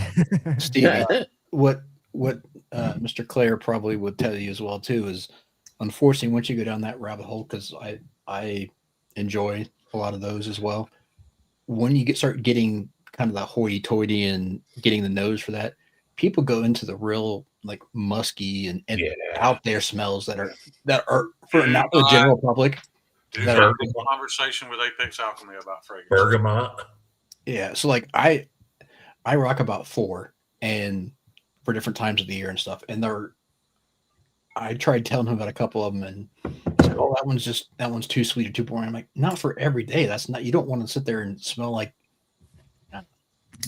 but that's how a lot of those right here in the summertime you smell horrible in the summertime. This is the bottle I'm talking about that Jared had me buy.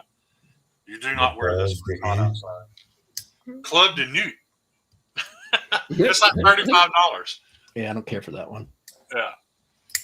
But it's a fall and wintertime thing. I was the Mont Blanc Escape guy. There are a couple. If you want a one for year round, that's soft.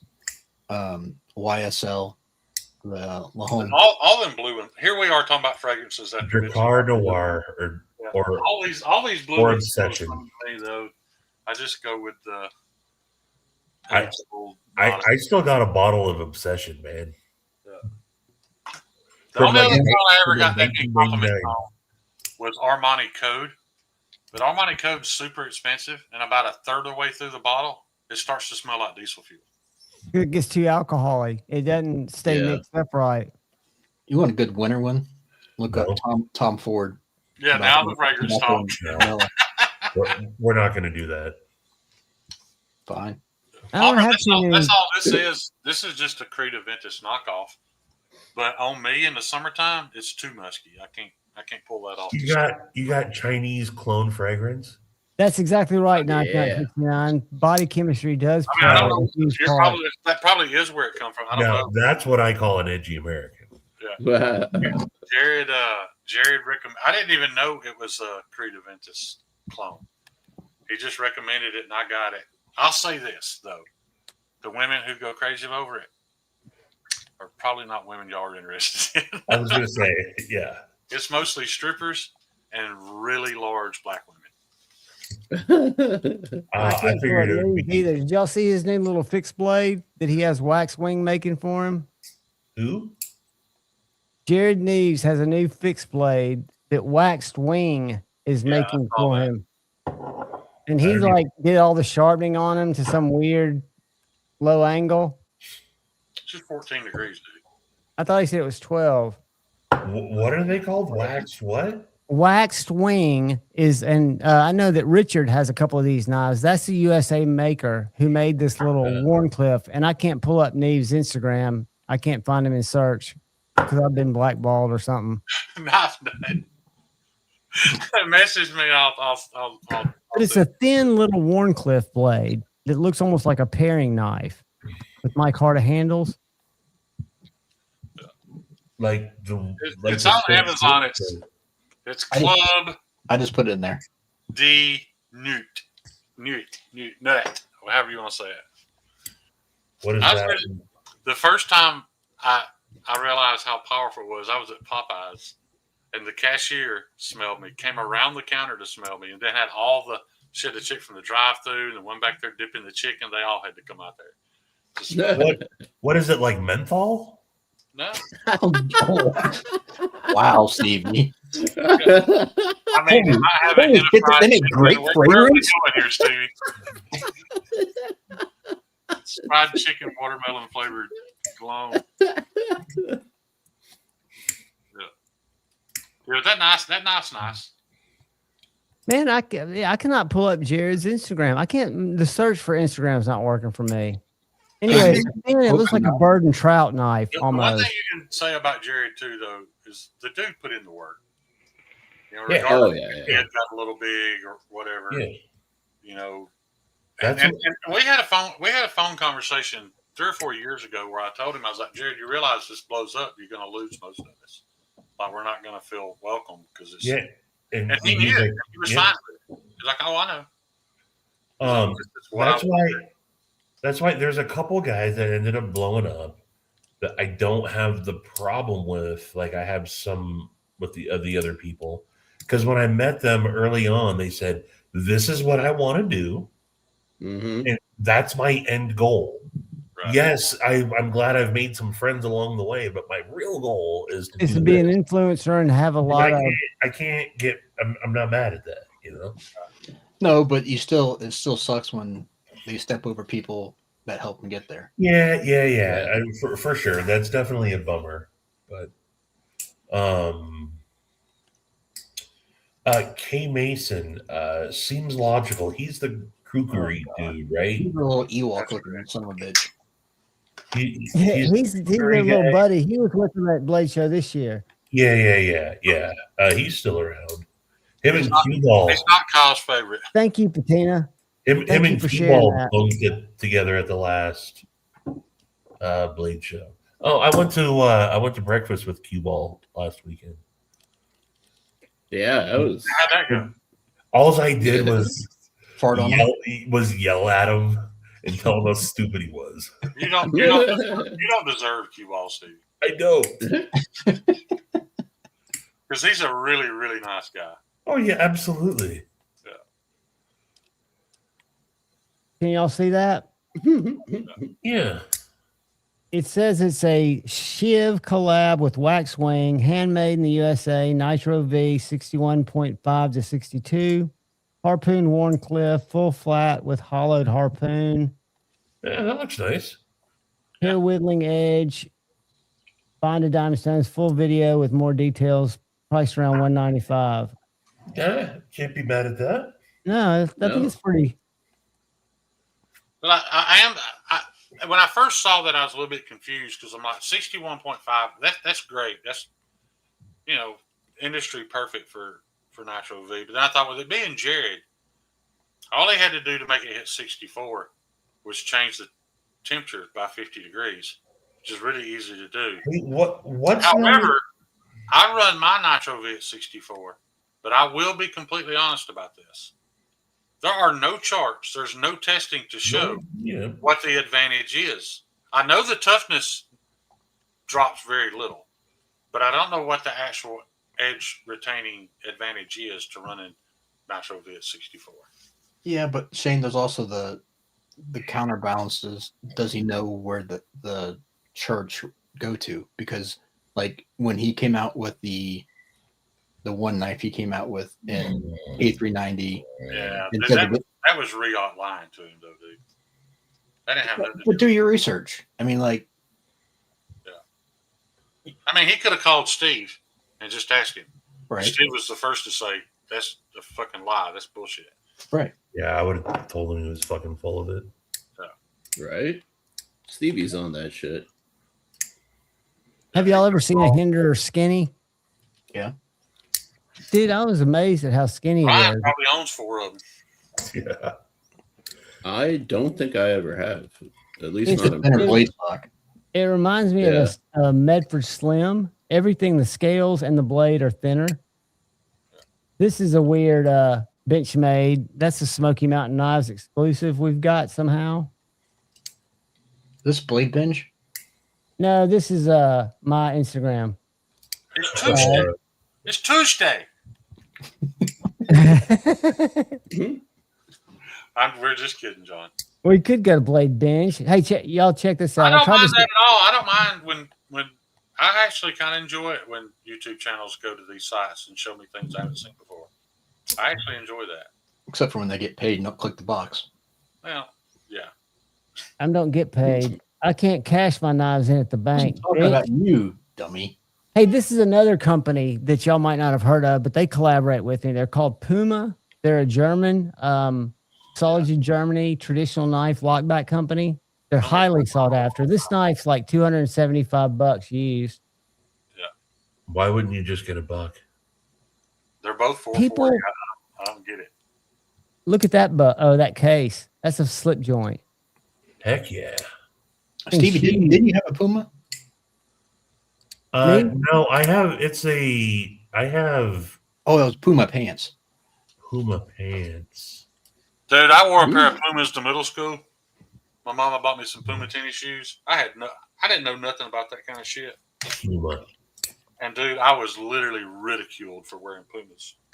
That case kind of reminds me of a Freeman, dude. Who cared? Just put the damn name right there on the blade. A guy came in and sold this to Tate. He wanted $150 for it. This is one of the first generation Microtechs. This thing's worth right under $1,000. It's ugly. The button's hard to actuate. But can you see that hardware? It's beyond getting there. It is. Dude, I heard somebody the other night talking about that they wanted a Microtech. They said it's just too damn much money. That's just too expensive for a knife. I used to think that. And this guy hand makes custom knives in his basement and sells them for over $1,000. Well, then that's just being I was bashing hypocritical. Microtech because That's Donnie logic. I didn't say that. I just said that he said that that's too much money for a knife. Is that who you were talking about? Huh? Nothing. That went right over my head.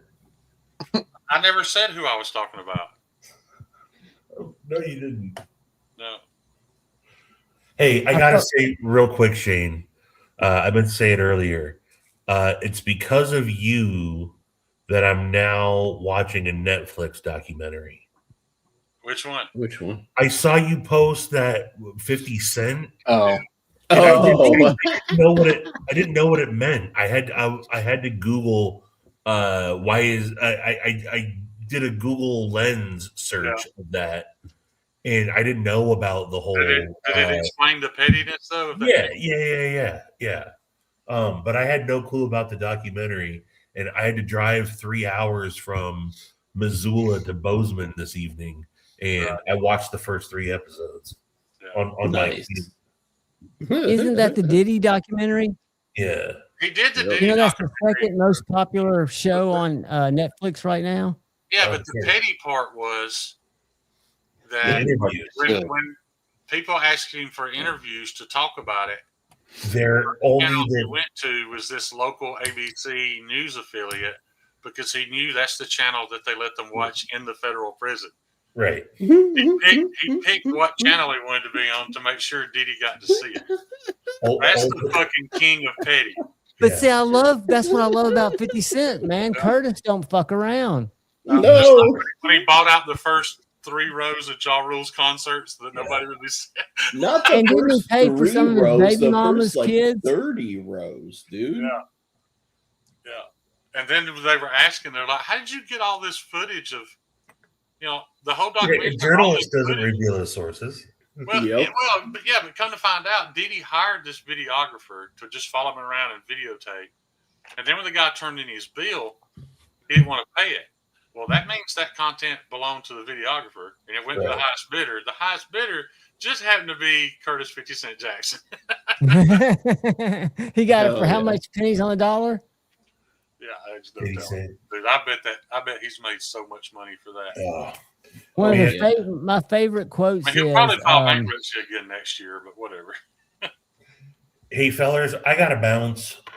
I gotta get up early in the morning. all right, buddy. Hey, thanks for joining us. Yeah, we're not far from here. It's been over 3 hours. I've been missing you on Thursdays, man. I miss you too, Stevie. Yeah, man. Likewise to all you mofos. Travel safely, Much brother. love, Stevie. I will do so. I'll try my hardest. But thanks for having me on. Fun hanging with you, fellas. Yeah. I'll talk to you later. Always welcome, brother. Later. Sharif, do you have any news? Anything up? There's a lot of stuff in the works. None of it I can talk about. Okay, well, But all good, I'm sure. You got a lot of shit stuff in cooking. the works that creates a little buzz. Oh yeah, no. There's hopefully in the next month or two, I'll be able to make an announcement about some things that I've been working on. Right. But not before then, unfortunately. That's something I need to learn to do. Ready. I talk about things thinking that, my health is normal and I'm just going to be able to, hey, in a couple of weeks, I'm going to start this. And then that turns into 6 months. It makes me look like an idiot. That's the thing that I learned, and I'm really trying to get better at it, is that like if you're going to drop like a new product in the space, you will have heat on you for about a month. Yeah.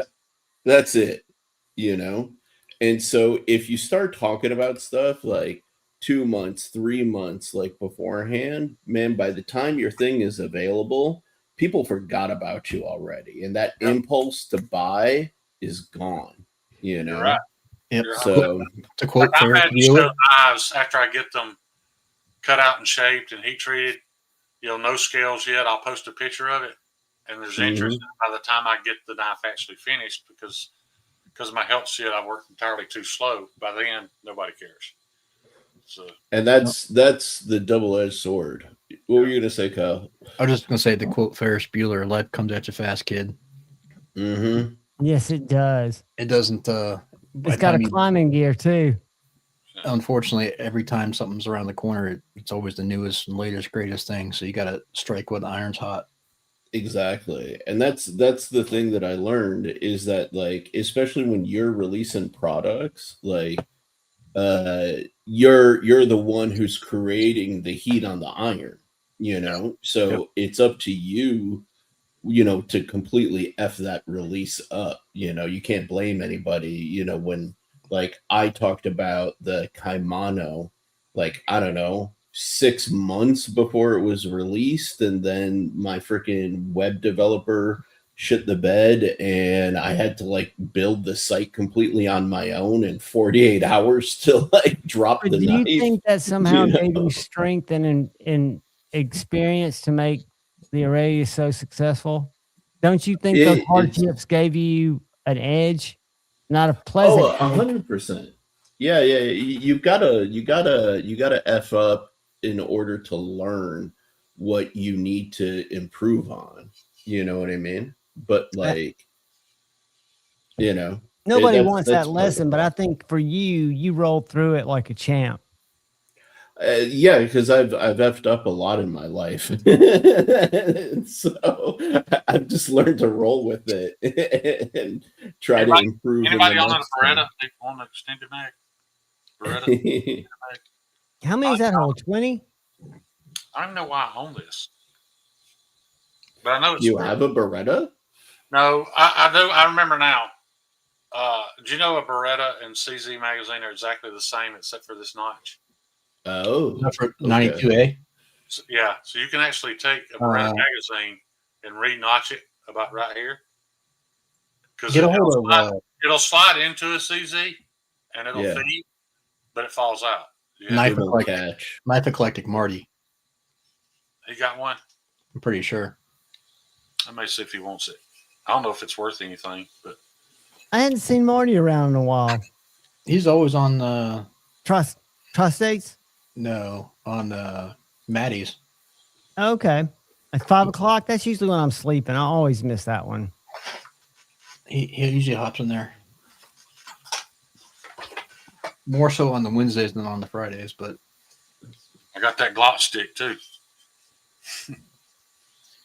Look at you, Mr. Need a lot of bullets. You must not be a good aim. I'm not. I'm a spray and pray kind of guy. That's for my. Well, I don't put this in my. I don't even own a Glock. That's for my AR-9.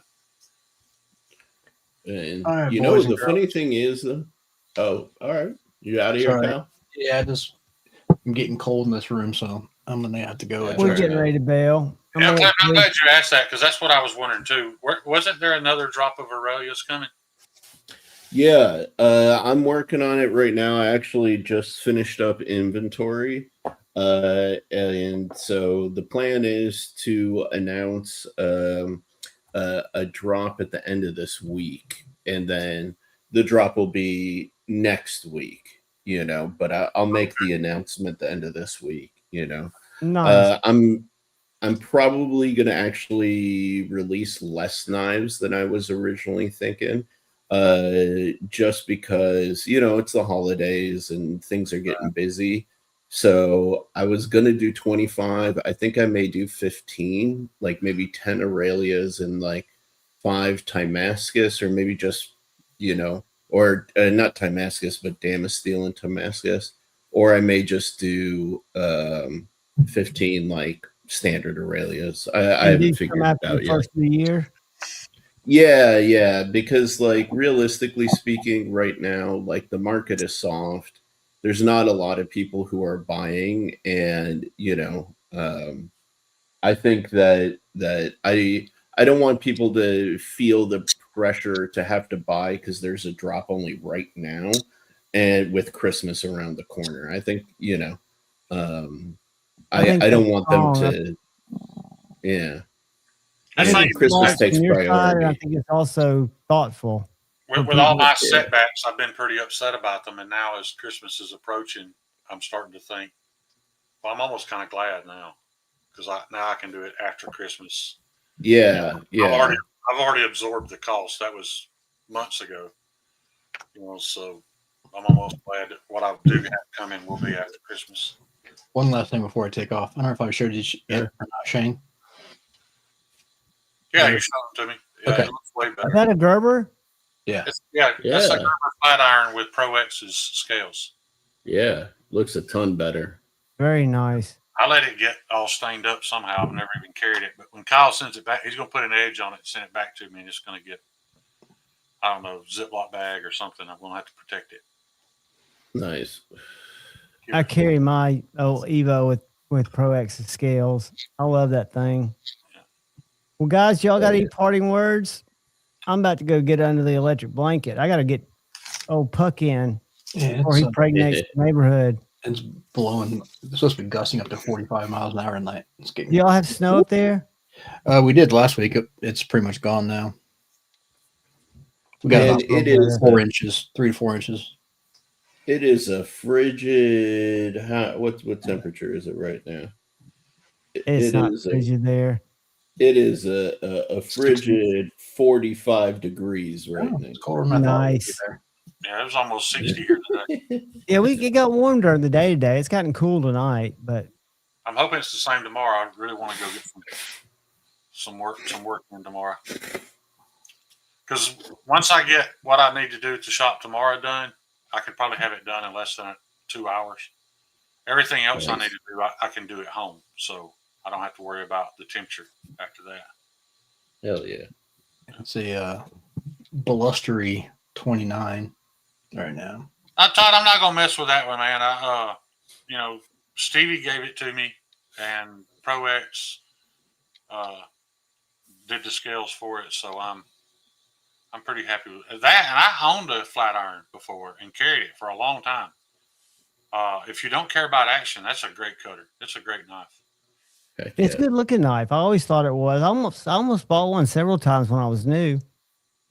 But guys, I'll get fed shipped out tomorrow, and I'll get Knife Nut 69 shipped out tomorrow. But guys, look out for the guy or gal to your left. Look out for the guy or gal to your right. Look out for each other.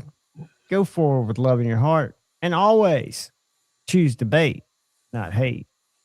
Peace.